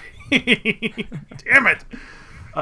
Be that as it may, the alien itself still looks really good today. It's a bit on the rubbery side, but the Ninja Turtles movies were also on the rubbery side, and we just never cared because it was fun. And I can look past that. Awesome. The only thing about the alien that I did not like, that I think they could have shot a little quicker or better, was that scene that you talked about when Dallas was in the air ducts trying to flush the alien out of an airlock with a flamethrower. When it turns and sees the alien, when Dallas turns and sees the alien, and the alien's like, "Hey!" Happy birthday! Like, you could Photoshop some confetti on there and be like, oh, guys, did you really? Oh, I thought we had a real alien on board, but it's my birthday. Come on, let's go get some cake. You two guys must have seen Spaceballs, right? Yes. Oh, yes. Yeah, so the way you just said it in that tone of voice reminded me of the alien parody in Spaceballs. I love the fact that's John Hurt as well. Is it? I forgot. That's It's been so long since I've seen Spaceballs. All I remember is the thing putting on a little hat and going, "Hello, my baby." Oh yeah. Oh yeah. No, that's John Hurt playing Kane again in Spaceballs, because when it pops out, he goes, "Oh, not again." Oh yeah, of course he does. Yeah, I remember that. Yeah. Wow. Wow. I need to see Spaceballs again. It's been forever. I love Spaceballs. Man. But yeah, so like after all of that, I had to say, okay, the movie is good. It's legit good. It sucks that I have to like cool down from all my fury because of that plot twist. But beyond that, I would say a lot of the tropes, Chris, that you're tired of. To be fair, I mean it's hard to watch it in a time different to when it came out. But I think Alien set a blueprint that a lot of people have copied since, and so a lot of things you're tired of were probably quite fresh at the time. Yeah. I mean, I haven't seen in movies that predate this one. So. Yeah, I have to admit, just like with Return of the Living Dead, even though it was like. There's a lot of tropes here, but I can't fault it for that because of the time it came out, and Alien is exactly the same. There's so much going on there that was new to people at the time and landmark. So yeah, it's a good formula. Something I want to look into and find out is I was wondering if this was the progenitor of a lot of kind of things to do with self-destruct sequences, because I was watching it last night and I was thinking this is just like the ones in Resident Evil that go, like T minus 5 minutes. Yeah. So I need to check into that and see if there are there probably are examples that predate Alien, but in terms of like the audio kind of like speaking it out and saying 5 minutes to a detonation, even down to the female voice as well. Exactly. Yeah, it's always a female 10 minutes voice until detonation. Yeah. You know what though? You're right, because like 1979 was a long fucking time ago, and it's nearly 40 years old. This film. Wow. 2 years time, it's gonna be 40 years old. Yeah. So like the examples of the T minus this, and this that you were talking about are all after that movie. Because I mean, I'm thinking mostly of video games, Resident Evil, Super Metroid. That didn't have a voice, but it did have self-destruct sequences in Super Metroid with the main spaceship and Planet Zebes, I think. Zebes, yeah. Zebes. Well, I mean, Zebes. it's something like that. Yeah, it's a weird name, but I mean, I think it's Super Metroid. That's heavily inspired by Alien and Aliens as well. To the fact that one of the enemies is called Ridley, after Ridley Scott. Like holy shit, that's why it's named Space Ridley. Pirate. Okay. Yeah. I'd always thought, like, why is this thing named Ridley? It shouldn't have a human name. Like, everything else is like Kraid or something else. Like, Ridley. Like, does it talk? Does it, is it a human? I don't know. I am the space bat pirate, Ridley. What? What do you? What? Stop that. Stop that right now. Quit pretending to be a human. Get back and do this again. You're not fooling anyone with those wings. So, incidentally, I think it should be a tag on eBay when you're searching for spacecraft that it's got to have a self-destruct sequence. Yeah. I know we're skipping ahead, but I really like when she. Obviously, skipping way ahead, Ripley's trying to get off the ship. She runs the corner to the escape shuttle, and it's there. And she's so terrified that she just drops the cat and runs. And she's like, well, I can, if I can't get past it, so I'll just turn off the self-destruct sequence. And she misses out by just 5 seconds or something. Yeah. And I love how she pleads with the computer. She's like, I turned the cooling units back on, Mother. I've turned them back on. And it keeps counting down. And she just calls. It's how a real person would react. She just calls it, how many times when a computer has malfunctioned, we just sworn at it? Yeah. She just calls it a bitch and then just hits something with a flamethrower. Yeah. You fuck. Yeah. That was actually pretty cool. The little tantrum is you bitch. But yeah, so sorry, I'm gonna run away this skin, so I'm going quiet. I'm just gonna wrap up my overall, and then we'll go to Tom. Because at the end, like you were just talking about with the cat, and there were times when that cat was not in that box, when she was slinging it around. Thankfully, I've been noticing that little window is empty. I was like, good, because she is hitting shit and running around and just throwing the fucking cat box everywhere. Poor old Jones. Yeah. Oh, Jonesy. Two things left, but one thing is Jones. That cat should never have been on that ship, and I'll tell you, not because they don't deserve companionship on that ship, they do, but that cat, as any cat owner should be able to tell you, is probably shitting everywhere. all of the little spaces it can hide in and just hide some shit somewhere. It doesn't have a litter box. It's just going to go someplace. So Parker and Brent have probably had to like scoop out or move cat shit before when trying to repair shit. So that's a terrible idea. You should not have a cat on there. Get a dog, get like an area. The dog knows when it needs to go. It'll let you know, and then you can take the dog to the area. Then you can flush that out of an airlock. But anyway, cats are cool, so I can understand having a cat I hope on board. they shoot it out at high speed like they do with bodies. Yeah. Whoa, there he goes. See that again? It's I'm not dead.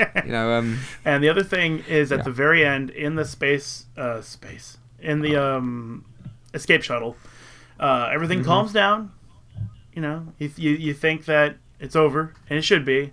So she just starts stripping down, right? She looks great. Sigourney Weaver looks amazing.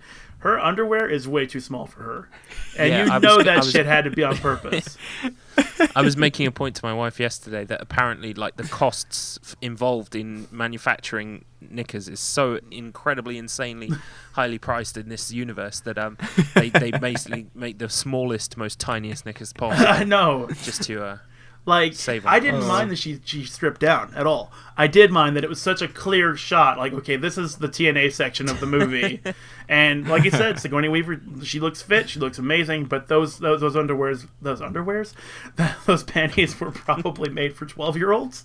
And they're not very flattering. No, they're not. They aren't very flattering at all because they're too tight around her hips. And it's got like a quarter of each cheek covered, and then she ends up having to put on a spacesuit. And to do that, she has to lift her right leg, and they put the camera right there. Like, you see this, right? Yeah, I know. Yeah, thank you. The one thing I thought is you've just been running around this entire fucking spaceship with those on. With white the chafing. Oh my god. Yeah, exactly. She's not. I mean, it's hot in there. Probably she's sweating constantly. Yeah, the chafing would be terrible. They could have put her in like a onesie underwear thing or something like that with some short, section for the thigh rubbing. But no, they're like, here, my daughter was wearing these. You can wear these now. It's like, God damn it. But it's 1979, so I like to imagine that they've all got pants on like that. Including Parker. Yeah, Parker, Dallas, everyone's wearing 12-year-old girl panties. Nobody's so pissed off all the time. There's one thing I won't say actually about the scene right in. Again, we're skipping right in, but it was, I think it was when I was at uni and I was watching it back for like the bajillionth time, whatever. Obviously, because we find out it's actually stowed aboard on the escape shuttle. There's that when she runs in initially. There's that POV shot, and the camera swoops around where it is actually. We know and find out later on it's like sleeping by the pipes. And when the camera moves around, you can actually see it. You can see it.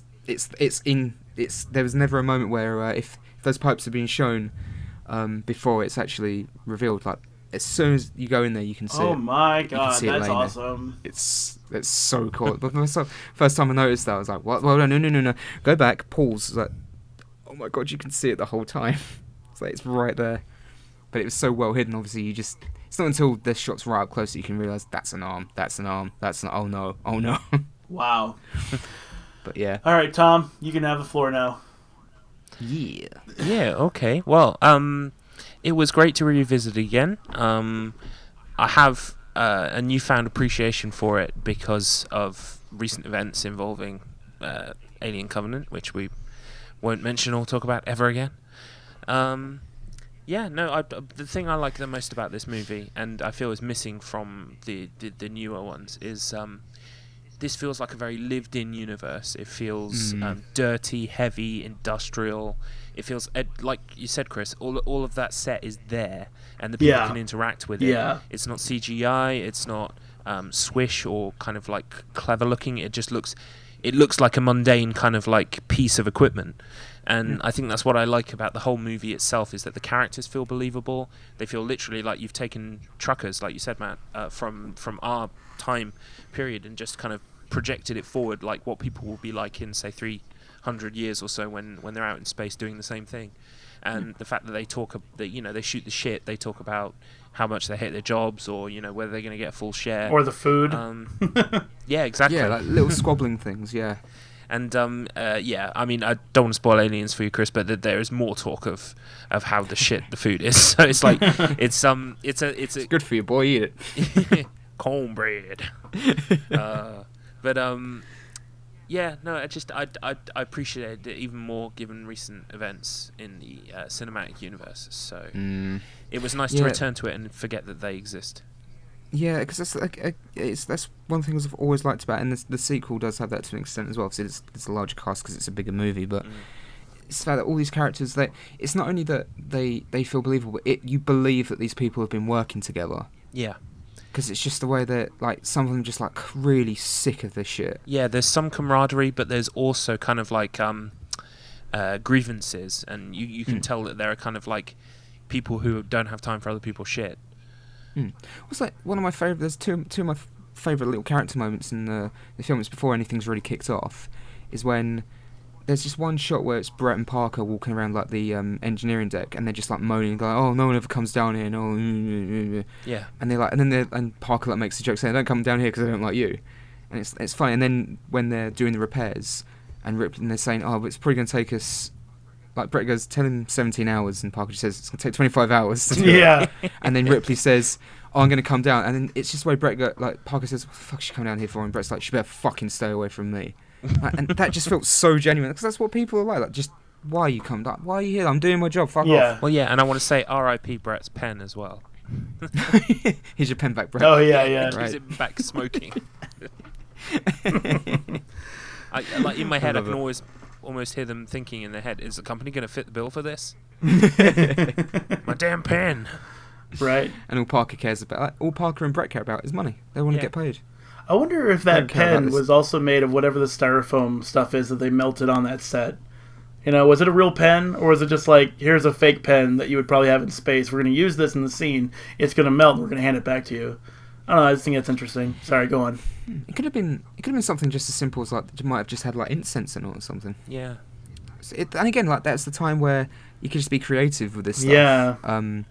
Whereas now, like, because it's in Prometheus, like, which is set 50 or 60 years before this one, but their technology is more advanced. They've got, like, holograms, and there's a scene when they're on the bridge, and they've got, like, this really fancy hologrammatic 3D map that they can interact with, and I always hate that about prequels, when just, you know, yeah, our technology has advanced, but if the technology you've got in a prequel is far superior to the technology that's on show in the original, it always takes me out of it. Yeah. And it always breaks the immersion from, I'm like, yeah, I know this isn't, oh yeah, this is... It's a problem because they have advanced equipment to be able to make better looking films with better equipment, but also technology has progressed in the years since, so they know that actually what we have now is surpassed what they would have, you know, the original Alien has got in it. So they want it to feel futuristic to us, so they amp it up. But yeah, the problem is there's just well, we won't even begin to touch on the inconsistencies of Prometheus. It still doesn't make right. sense. But I think with that, just a real quick interjection, is that the Alien movie and Aliens movies and all that kind of stuff were originally intended to look, maybe not intended, but they would probably have gone as far as they do now if they had the technology then to make the movie that way then. You know? Yeah. So it's like, in their heads, the technology was there. This is the best they could do. Now they can do it, and so they'll just change the prequel to look like they wanted the original to look if they could have done it. That's what I'm saying. It doesn't seem to make any sense, but if you're going to make an executive decision on it, as Ridley Scott, you know, probably did, he just said, yeah, that's how I imagined it to be. Let's just do it that way. That's how I wish I could have done it before. Yeah. But that's why I think, I don't know if Chris, if you've ever played or seen anyone play Alien Isolation, which came out 2-3 years ago. I saw somebody kicking a sandal around in the beginning, and I was like, nah. It's set after the events of this movie, and it involves Sigourney Weaver's character. It involves Ripley's daughter Amanda trying to find where her mum has disappeared, because obviously she hasn't come home yet. Yeah. Because obviously when they wake up and they say we're 10 months away from Earth, what the fuck. And what I appreciated so much is that it was made by a team. What was weird is it was made by Terminal Reality, who do all the Empire Total War games. Huh. Yeah, I have a friend who works in the QA for are they Creative Assembly or? Creative Assembly, yeah. Creative Assembly. It's weird. Like it was just announced like, we're making a survival horror game set in the Alien universe. It's first person. Like, but what, you make RT? What? But what I loved about that so much is that you could tell it was made by a group of people that love the movie, because when we were saying about how you so you said like you really liked the set design, how everything looked, and it's like that retro futuristic look. Yeah. That is all in the game. Everything in the game looks like it's right. It belongs right in that universe. All the technology's all retro. There's no like touchscreen phones or anything. Like you have like this a multi-tool to like open doors, but it's on like a monochrome screen, and it like flickers, and it's got distortion, and it's not quite working properly. And it just everything fits, and it looks exactly like you imagine like an extension of that universe would be. It looks exactly like how it should, instead of implementing more like modern sci-fi stuff and just kind of ruining everything. So if you can like even if you just watch someone play through it, because it is really cool, and they do the xenomorph, as it's later called, real justice, because it's fucking terrifying and you cannot stop it because it will find you. And what was great as well is they programmed the AI so it was unpredictable. Oh wow! So it might patrol down this hallway a few times, and then it might just fuck off somewhere else. The only thing that would stop me from playing Alien Isolation is that I heard there were opposing human forces on that same ship. There is, but they're only in it for like a little bit at the beginning, obviously, before, because it takes. I don't know how long it is until the alien really shows up, because it really builds the tension, and then it finally appears in like a room that's the light's broken, so it's kind of flicking. You remember like in the escape shuttle at the end of the movie where she's fiddling with stuff and she sees it, so like she breaks the light or something, and it's just flicking. It's kind of like a flickering light like that as it just like descends from the air ducts in front of you. But yeah, the humans, they're in it, but they're not in it that much. It's just used more to break up the gameplay, so you're not always just running away from the xenomorphs. So there's like androids as well. So the androids are really creepy actually in that, because they just grab hold of you, start choking you, and they're just like saying something like what they say, something like you are becoming hysterical, please calm down, as they like strangle you. Like, wow. But yeah, check that out if you can. But sorry, I got off topic again. Tom, get back. Yeah, no, that was pretty much it. I mean, I just enjoyed going through it again. I enjoyed all the world building. You know, sort of. I don't know. Just this time specifically, I really got into the self-destruct sequence. I loved all the knobs, all the buttons. I loved the fact that it was, sort of like an audio voice saying, countdown to detonation, and it got me thinking about self-destruct sequences in games as well. You can just see so much influence from this film in things that came since. I mean, you were just saying there about the kind of the camaraderie and the kind of shit talking and sitting around and eating and doing people things that it is in the movie, and it literally just made me think of the start of Event Horizon. I thought, yeah, of course, because Event Horizon sort of saw it in Alien. So these tendrils kind of spread out from Alien and go everywhere. And I mean, Aliens 2 as well. I feel strongly those two influenced movies. a lot of stuff that came later, especially in all the video games. Oh, definitely. And Dead Space as well. Dead Space is heavily inspired by Aliens and Event Horizon, which was obviously inspired by Alien and Aliens. Yeah. So yeah, it's funny when you really look at everything that it really laid the foundation for, and it's like when you go back to like the original Night of the Living Dead by George Romero. Without that trilogy that he made back in the 60s, 70s, and 80s, we probably wouldn't have Resident Evil as we know it. We wouldn't have Walking Dead. We wouldn't have a lot of like zombie fiction, which is just it owes so much to those movies, because Night of the Living Dead was the first film of its kind that had zombies as we know them today, flesh-eating zombies that shuffled and you had to shoot them in the head. And so it's always really weird when you go back and think, if this film wasn't made, would this exist? Would this exist? And I mean, would this exist? It's obviously there were space aliens and kind of sci-fi stories before this, but usually it was kind of like the thing from Planet X, and it was basically I don't know. I mean, there were some films that had kind of like tension and things to do with kind of like the alien in like Invasion of the Body Snatchers and stuff like that. But this kind of flavour of sci-fi horror, I think. I can't think of much before Alien that was in this vein. So I definitely think it's fair to call it a progenitor of things like that. And I know it's just a slight thing, but I always love it in these films when they're on a spaceship of some kind. There's just that loud rumbling sound of like the ship's engine. Like it just always just adds so much. Like because in the later seasons of like Red Dwarf season 3 onwards, basically ripped off the design of the Nostromo in terms of the hallways and everything, and that as well has got that humming noise. And I just always love it when they add that. Cause not every sci-fi film does that, but it's just like because it makes the ship feel real. It makes the ship feel alive. Yeah. And it's like when... Yeah, I think... Sorry, I was just going to say, I think that just plays into back what I was saying. It's just the whole thing feels real. And, yeah, I just really dig the authenticity, so... And so I was going to say as well, whenever they go into the room to speak to the ship's computer mother, it's almost like that... It's like... It's I think it's supposed to be like some kind of cooling thing for the computer, but it sounds like something's breathing heavily. Yeah. Well, I mean, like something I'd never alright got with from that before that I got from this time is the second he sat in the chair span round, I thought, oh, this is like X-Men. It's like, is it Cerebro or whatever? Cerebro. Yes.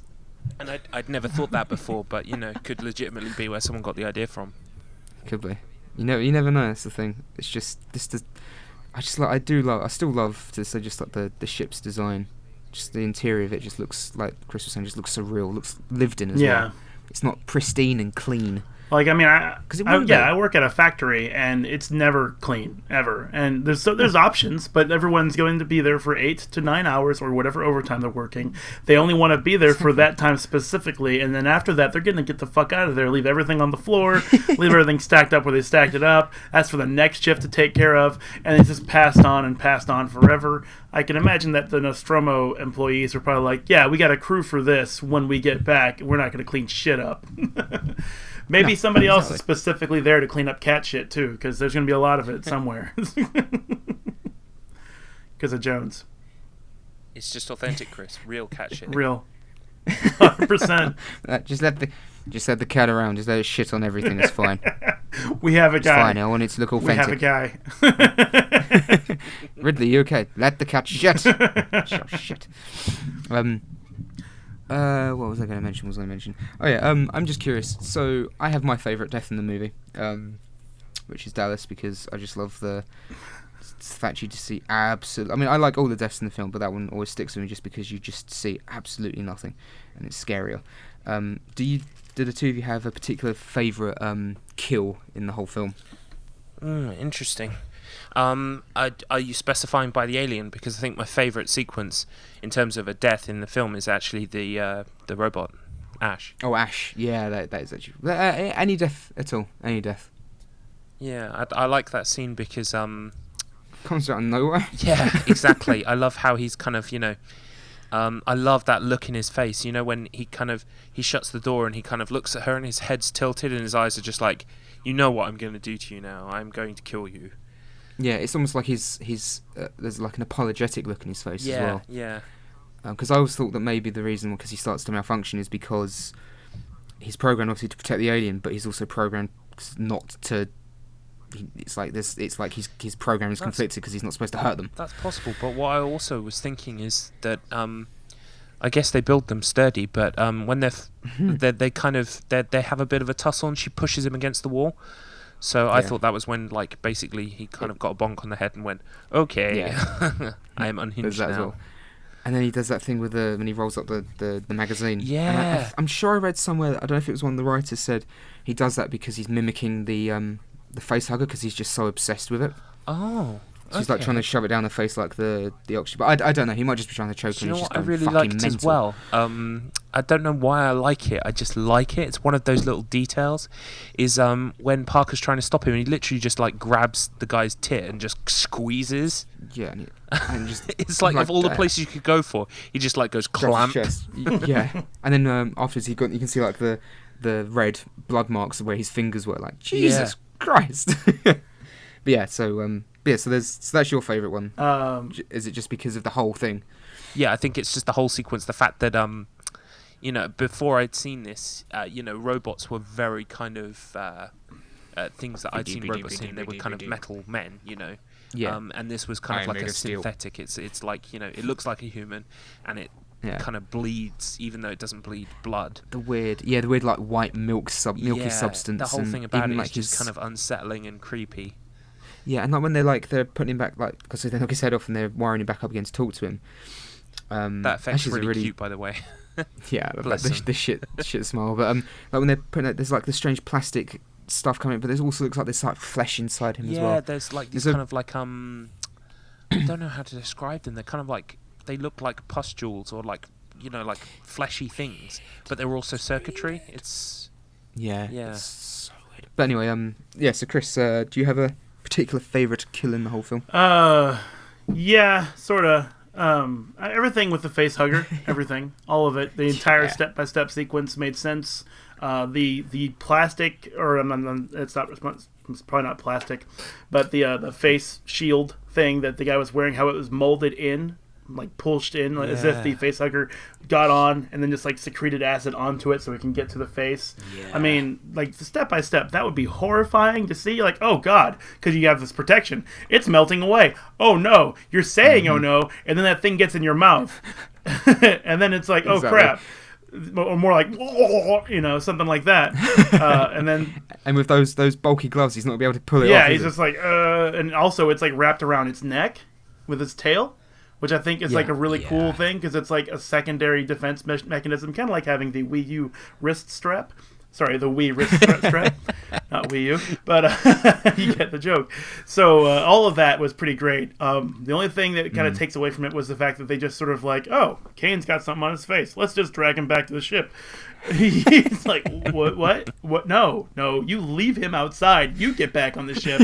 You talk to everybody else about what you're going to do to Kane. Then you leave the planet. That's all you do. And it's great because you're with Ripley that whole time. And you're like, no, she's right. Don't let that fucking thing on the ship. It could endanger I've seen everyone. these movies. It could endanger everyone. Just fucking leave it there. No, we want to get back on the ship. Lie to her. Leave it off the fucking ship. Get on the ship. Go home. You've done your thing. Get your share. All the danger's over there. You're fine. Could have saved all you guys some serious trouble. But then it wouldn't have been a movie. So, of course, that's where that is. One other brief thing, just real quick, I sort of remembered. The sound design in the movie was overall shit. Like the way they spoke to each other, like the way the volumes were handled. It was like muffled here, too loud here. It's like they didn't do that well. They didn't record the dialogue very well. We had to keep turning it up for dialogue and then turning it down when there was kind of like a sharp stab of noise or something. It's weird, like it doesn't. And what's frustrating about that actually is that it doesn't happen all the time. Whereas if it would just happen all the time, that's fine. But there's one that always really stuck with me as well. It's when Ripley goes down to see Brett and Parker, and they're talking. She goes, "You'll get what's coming to you." And you're like, "Why is she talking so slow all of a sudden? That's really weird." And it looked like a really dodgy dub. Yeah. From like, maybe like and I was thinking no, because if they just had like her, to come in and record the line again, it timed in with the speech. So all I can think of is that they had like multiple takes and just used one of the others. You'll get what's coming to you. Like, what, are you okay, Ripley? Are you an android as well? What's going on? Is that the twist? What a twist. Ash turns to kill Ripley. Ripley's also a robot, kills Ash. Just tears his head off. He's like, fuck off, Ash. Double twist. Holy shit. Model. He's like, I didn't bank on that. Mother, help me. Or Ash attacks Ripley. Ripley is the alien. Alien kills Ash. I remember the first time. I remember I watched it with someone who hadn't seen it before, and when Ash started freaking out, they went, is he infected with the alien as well? No. We have a step. What movie have you been watching? Kane did not get up and start attacking people. Like, the only thing about that scene that's a little diminished... No, two things. One is the fact that he had the white milk on his forehead before he attacked Ripley. I understand the use of it in the movie's construction, but it would have been nice to see him, like, bump his head or something like that to reveal the white milk first. Yeah. The other thing is when he tries to choke her out with a porn mag... As we mentioned, because I'm sure it was a porn mag. All this, like, there's porn all over the wall in that room. Yeah. Sure, it was a porn mag. She just needed to move her head out of the way. You know? Yeah, that always bugged me because she kind of she like moves her mouth into it. I'll help you, Ash. Shoot it again. Thank you. That's where I wanted that. Just shoot it again. Shoot it again. You know, or like, he's an android. He's obviously strong enough to just throw her around the room. He doesn't need the porn mag at all. He could just smash her head in, and then Parker could show up just before he smashes her head in and make that just a more believable scene. Bonk. It really kind of took it away when he's like, I'm going to get this porn mag and shove it down your throat. It's like, okay. Yeah, I'm sure I read somewhere that in the script it was because he was so obsessed with the face hugger and that it shoves it basically, because the whole context of the movie is rape, because the two, I mean, the writers were saying it's about rape and the fear of pregnancy from men, because we don't understand it, we don't know what it's like. Yeah. So Kane is literally violated by this creature and then gives birth to something horrifyingly. But yeah, I don't know if it was like I'm sure I read some of that. That's kind of what he's trying to do, because he's like so obsessed with it. But even knowing that, it's still not. It's not enough. Could have been. Like, yeah, I mean, he could have used another. Like, he could have used like syringes. He could have used anything he could have brought from his lab with him with the intent to kill Ripley. He had like a tube. A tube. If it was like a tube, or something. Or he could have. He could have used his own mouth. That it's. I prefer that it's maybe just that he's going literally haywire. Yeah. So it's like his programming is not working, so he's just doing weird shit. Yeah, that's probably more like what it is right there. Yeah. There's one thing I like before he picks up the magazines, where he goes to stand next to it, and then he like does it. He like tilts his head weird, and he's like blinking strange, and then he like starts tapping his chest with his fingers like he's thinking. Like, yeah, I love the thing he does as well, where he kind of spins around the walls and he's like spewing the stuff out. Yeah, that whole scene, I just love that whole scene. Yeah, that part was cool. The first time you see it, because you're like, what the fuck is he doing? Yeah. He's like, and you go donk, and his head comes off, and you go, what the fuck? And it turns, and you're there with Parker when he goes, he's a fucking robot. And I love how he double taps at the end. He's like, he looks back and he goes, yeah, no, I'm gonna burn him. yeah. And also, he does have a really good. Ash does have like the final shit-eating grin right at the end. He's like, I can't lie to you about your chances, but you have my sympathies. Yeah, that was a really cool line. That was a good moment there. That's great. In the novelization, I think it is. Apparently, I was reading the other day that in novelization, he's like saying, well, you know, it might be intelligent, and he goes, have you tried communicating with it? And they say, well, have you? And he looks at them and he smiles and says, I can't give away everything. And they're like, oh, if they kept that in, that'd be so cool. Yeah. But I think I still love the I can't lie to you about your chances. Yeah. And it's the smile afterwards as well. Yeah, that was really good. I mean, I figure he learned as much as he was going to learn from the facehugger and the xenomorph, because it was out of control at that situation in that time. So he was like, I'm just going to make sure the crew doesn't stop it so it makes it home or something. So yeah, it was a good movie, and all that scene there saves the whole movie for me. So exactly, because then not suddenly you had all these gripes, and then all of a sudden you go, oh, so I was right to feel like that. Yeah, they got me, damn it. Yeah, they wanted me to be really pissed off with these people for letting it on, because that was the point. Before we wrap up about it, I do want to because you didn't watch the director's cut, did you? I watched the director's cut. Mm-hmm. You did. Oh, okay. So, because in the theatrical cut, there's the scene, obviously, when she's trying to escape at the very end, when everyone's fucking died horribly, and she comes across Dallas cocooned to the wall. Mm-hmm. That's not in the theatrical version. Right. No.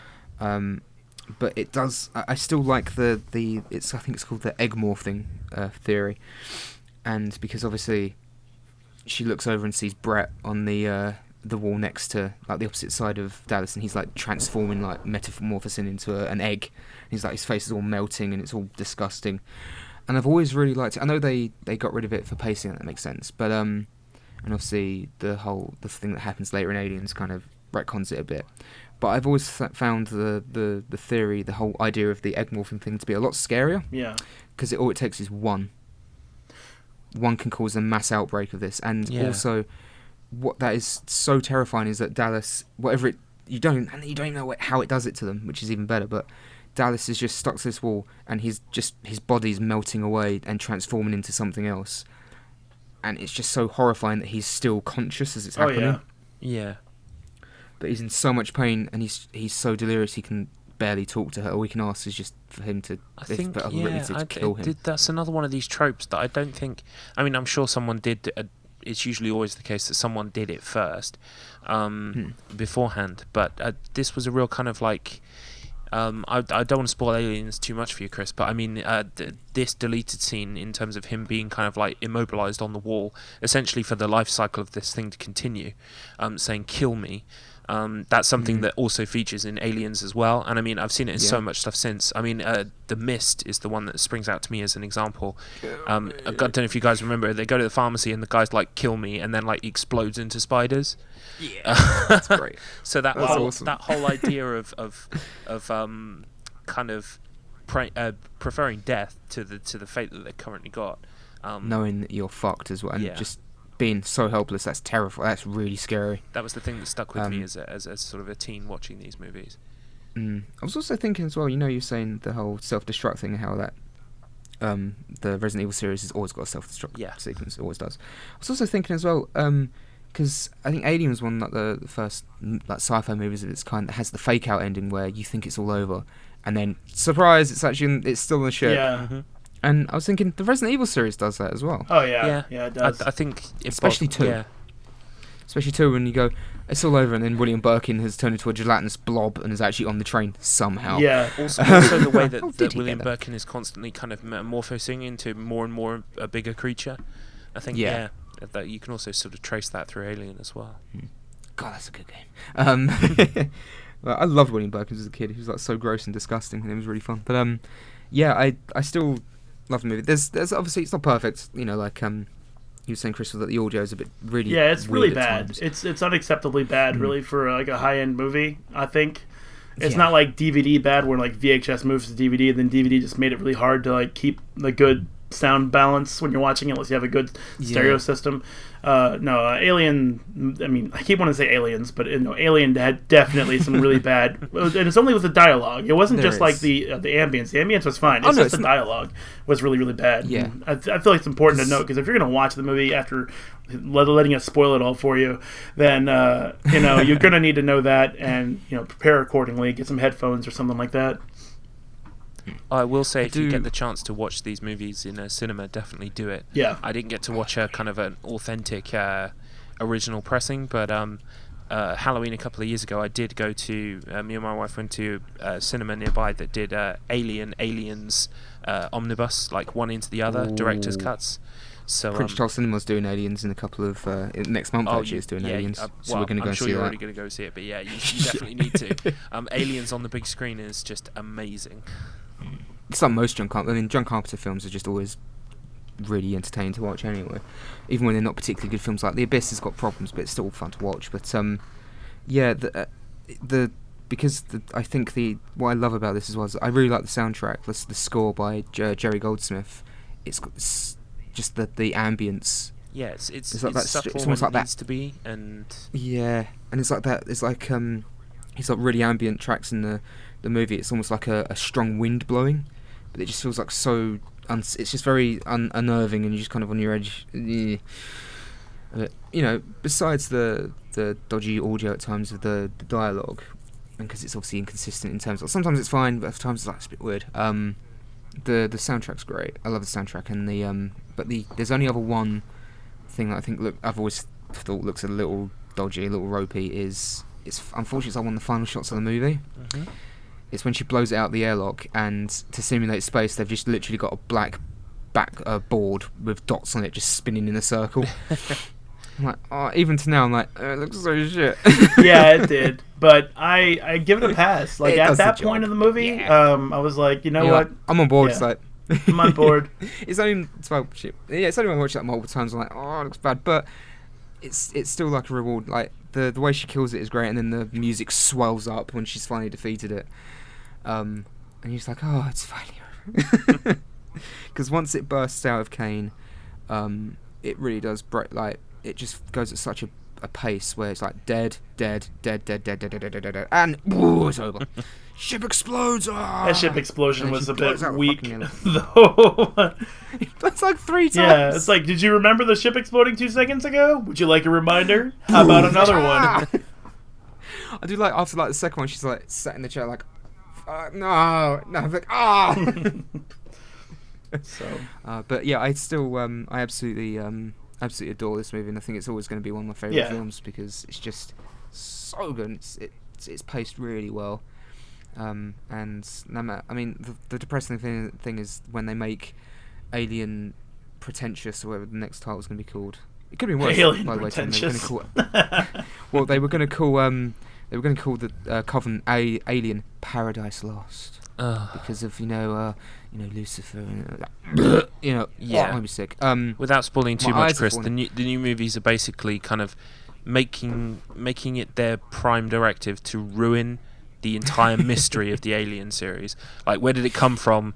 Why is it there? Like, explaining everything, and the answers are not satisfactory. It's better when it's just left completely open. Yeah, it always is. Like Yeah. the dead creature they find in the derelict ship. It's like this strange thing, and so they ruin that completely. So don't watch Prometheus because also I've had like near arguments with people that try and argue their case with me in Prometheus. I'm saying no. We'll look at it side by side with how it looks, how they look in Prometheus to how they look. The derelict ship in the first film, those are completely different life forms. They're like, no, the thing on its face is a helmet. No, it's not. You can see its bone. It's coming out of its body, and it's part of its chest cavity. It's part of its body. It's part of its torso. It's not a spacesuit. So, but yeah, it's. But besides all that nonsense where they're just like, no, we're going to explain stuff, and the problem with films like that is some people think that they want answers, and when you get the answers, it's never as interesting as the thing. It always reminds me actually of it's like the Plinkett reviews of the Star Wars movies when he says the story of Darth Vader becoming Darth Vader was not what no one cares about that. That's not the point. That's not the interesting thing. He's just a dude that was a knight who is a fallen knight. Yeah. That's not the point of the story. Like, have you guys seen that video about the Red Letter Media one about Darth Vader's suit? Yeah. How much pain he's in constantly. How he can only. And it's like this lopsided. company produced this like serial number XC1F-9. It's like this is just gibberish. Yeah. I like it as well. Where he's like the boots are not quite built properly for him, so he's like a tendency to fall over. Yeah, that's the Darth Vader we know. It's like, that now he's not video very is scary. the epitome of why you don't want answers to certain questions. Absolutely. Yeah. My favourite, the one that had me and my friend Rob just rolling in a fit of giggles, is when they say how he was taken to the Emperor Palpatine reconstruction center. Yeah. Yeah. Why would you give it a name like that? It's like, and they say, has he got like a statue of him like outside with his like monster face? Come to my reconstruction center. Yeah. That's brilliant. That video is great. But yeah, you're right. That is the epitome of like, this is why you just some things you don't need to know. Like, how do the fast and light drive work in Star Wars? It doesn't matter. No. It's fantasy sci-fi. Big It whoosh, just fast don't space, matter. travel, ship go, zoom. You push a button, it works. It's just a fun movie. It's like, again, because just to put it into perspective for you, Chris, obviously this is just like a haunted house movie in space. It's like a slasher movie in space, like you said. With Prometheus and Alien Covenant, it's changed into this thing where it's like, where did we come from? Who made us? It's really What is the meaning of pretentious life? philosophical questions. And you're just like, was the series ever about it? I don't think it was. No, it never was. If I want that, like, it's like, what is having a soul? Because it's like the androids, and like, if I want that, I will watch Blade Runner. Blade Runner is the deep, thought-provoking sci-fi where it's like, are the replicants because of how humanity is now? Are the replicants more human than we are because they value life so much? Like, it's got all these deep questions and stuff. It's like Alien is just about a monster that rapes you in the face and then kills you. Yeah. And then your spawn goes on to kill other people. It's not about where did we come from? What is the meaning of our history? Alien is about surviving the alien. That's it. Yeah, it's about the unknown. That's scary. It's just a thing that's out there. That's scary. Hopefully it's in the vastness of space, far away from the planet that you live on, and you never have to deal with it. But if you do, holy shit, get off your planet. Yeah, it's like, because we don't like. It's one of those things where it's like, it's believable. Like, there's horrible, scary, like parasitical things on this planet that affect insects and other creatures. Like the is it the tarantula wasp that stings a tarantula basically paralysing it, and then lays its eggs inside of it, which then proceed to erupt from it and then consume it while it's still alive. Yeah. Yeah, part of me wants to say that this movie was inspired by that. I've read that somewhere. Yeah. And that's scary, and that makes it believable. Because you're like, there could be something because we don't know what's out there. There could be something really scary out there that we don't want to know, that we don't want to know is there. Like, just leave it on its own to just stay on its own planet and be really pissed off and angry. And then, like, right now, when the alien space life form is listening to our podcast, it's going to be like, you know what? I'm going to go to Earth. Guys. They just summoned I'm not me. pissed off. What is this EARTH they speak of? EARTH. That's a weird trope in a lot of modern sci-fi, isn't it? They always go, this planet called EARTH. That seems to be like a running gag now in a lot of sci-fi. I've never heard that movies, before. I know a lot of stuff like, this He planet, made it up. EARTH. He made it up. Like, what? No, I didn't. Oh, I'm going to write it down. TM. Yeah, you did make it up. Now you can Matt. make profit off of it. Profit from nothing. So, Battlefield EARTH. we liked Alien. Yeah, I love the movie. I would say And I anyone wanna who play- hasn't seen it before and is familiar with the kind of the series, the Aliens, and maybe played the games or something, I would recommend going and watching this, even if you think, I know what it's going to be, or I've heard what it is. Go back and watch it, because you will. I think you'll enjoy it for all of the things that have lifted from it since. Yeah. You'll see all that in it. I think even if like Chris said, he knows what it's inspired, and it's kind of interesting to always go back and watch something that inspired this and this, and you're like, oh, so that's what. And you go down the line, you go, oh, so that's what was influenced by this, and this was influenced by that. Also, real quick, Lambert's death in Alien, with the tail between her legs going up and killing her, is referenced in the trailer for Alien Covenant, when the wet shower scene. Yeah. I was like, god damn it. Yeah, and it's not as effective. It's nowhere near as effective. Yeah.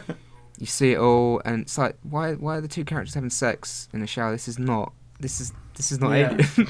Like, they're like, no, but Alien was a slash movie in space. I'm like, you don't get it, do you?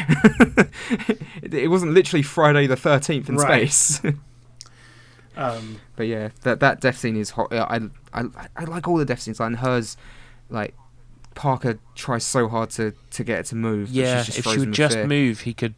If I was, no offense, but yeah, if I was Parker, I'd be just fuck it. Yeah. But at the same time, I said move. But then with her, you're like, she's frozen in fear. Like, you kind of you get why she is. She's like, totally. I can't imagine. And then it's actually me and Kitty. We saw yesterday. We were joking because Dallas foreshadows Parker's death when after it kills Brett, and he's like saying, okay, we'll do it in 2 teams. And he turns around to Parker. Oh no, it's after Kane dies, and he turns around and says, no heroics. Oh yeah. I was like, oh shit. But like Lambert's death as well. I love Parker's death. And Lambert's death when you don't see what it did to her, but you just hear it. You hear her screaming. Yeah. And then all you can see are just her naked feet, like she's not got any clothes on, just dangling. And then your brain just goes, what? Did it like hate fuck her? What did it do? So we've been talking for nearly 2 hours about this. Yeah. Holy crap.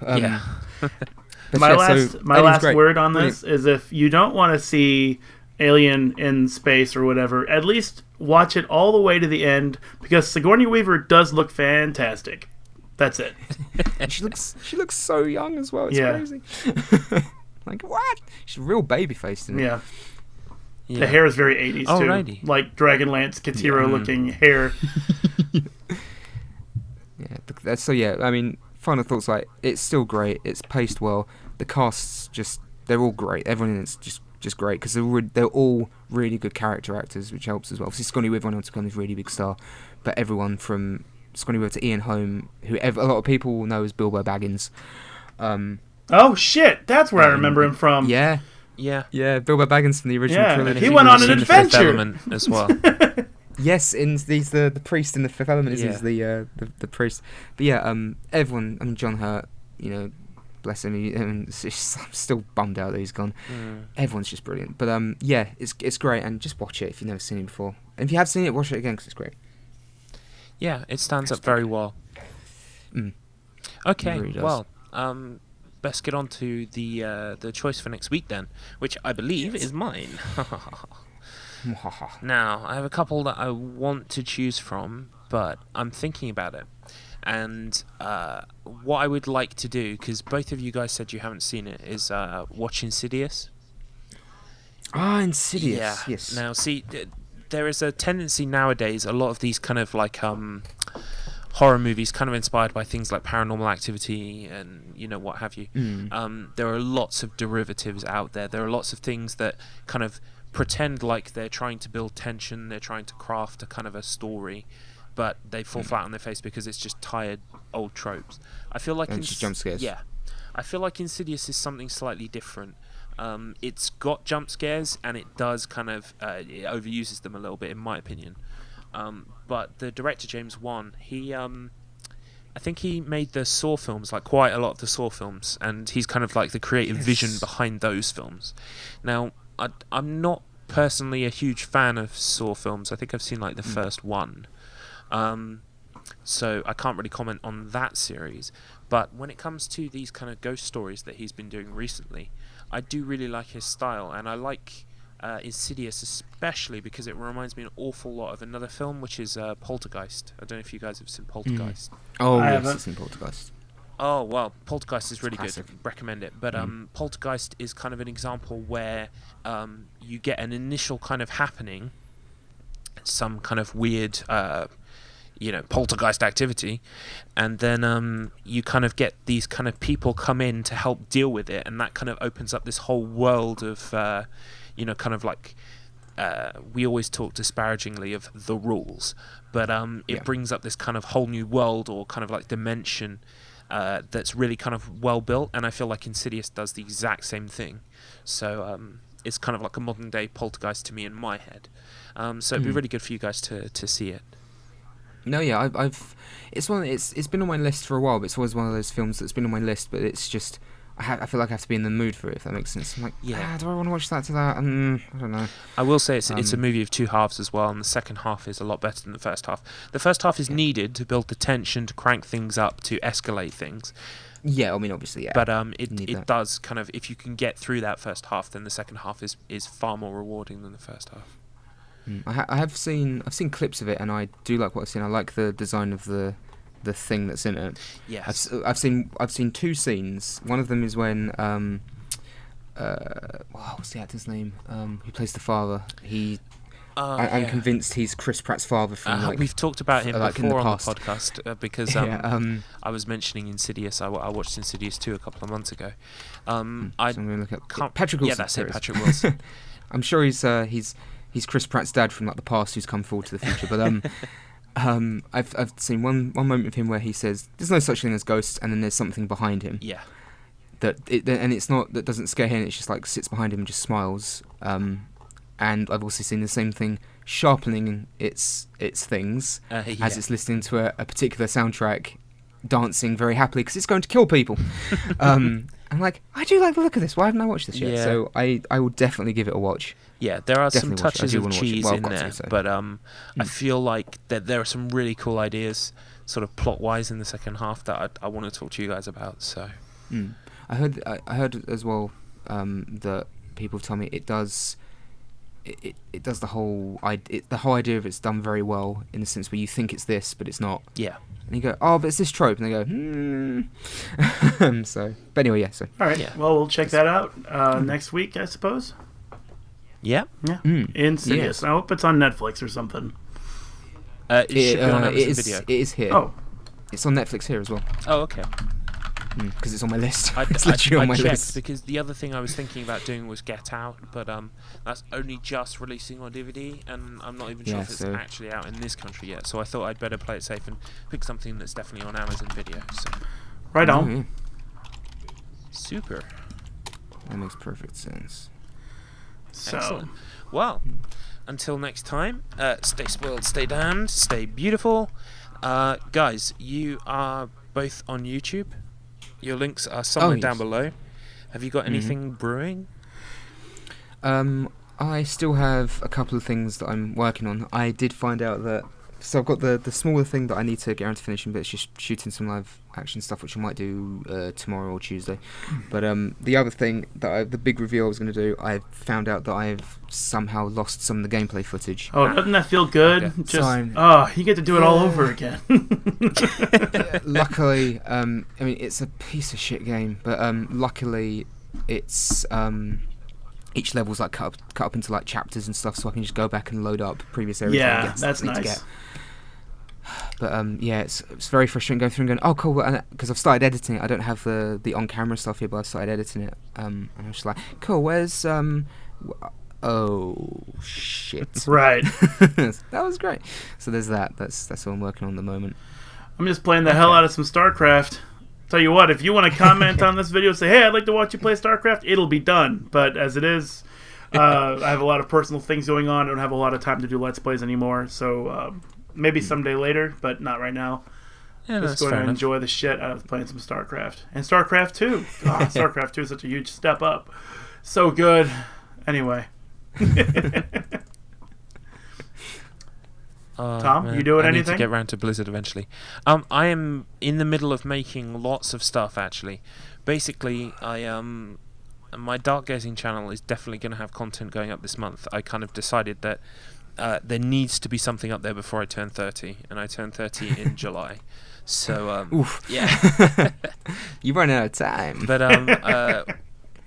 I'm in a kind of situation where I'm building all of the stuff that is going to kind of be used throughout the web series, so lots of stuff will be used again and again, and so I'm trying to get that right first off, so it's basically kind of built and then I can use it over and over again.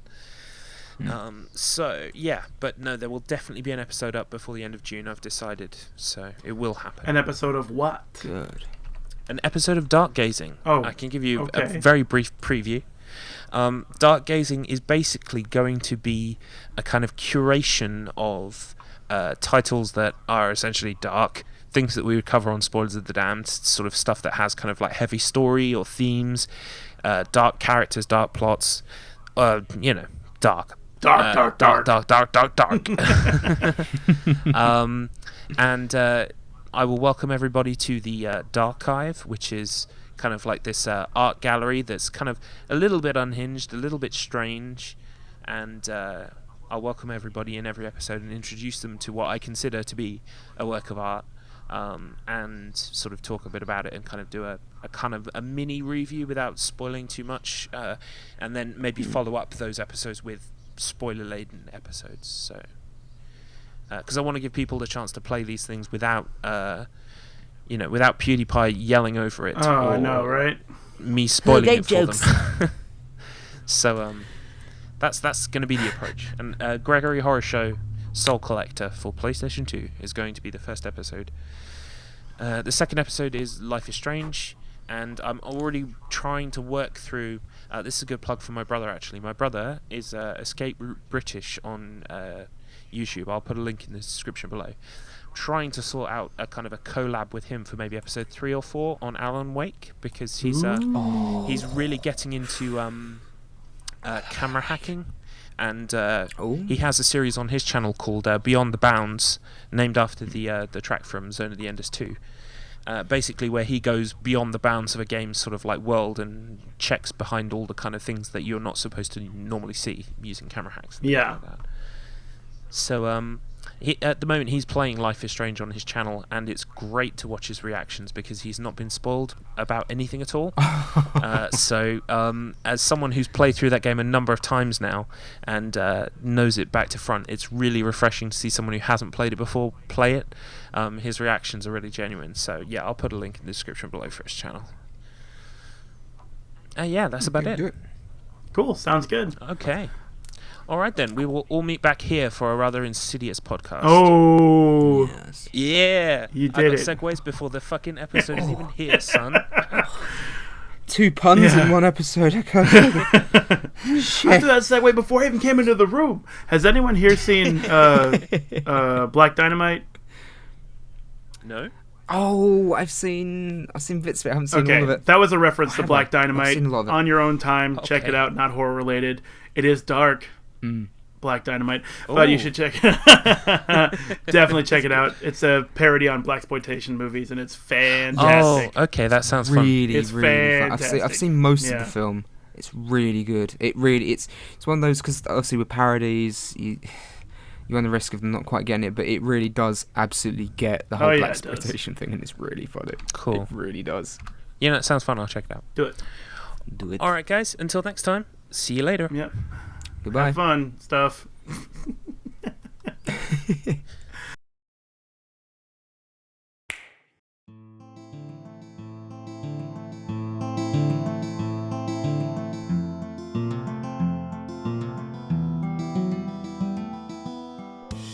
This episode of Spoilers of the Damned was hosted by Axton10_61, Marcus Finch, and Garlips.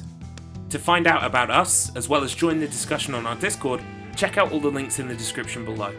Please feel free to leave a review or rate us on your podcast app of choice.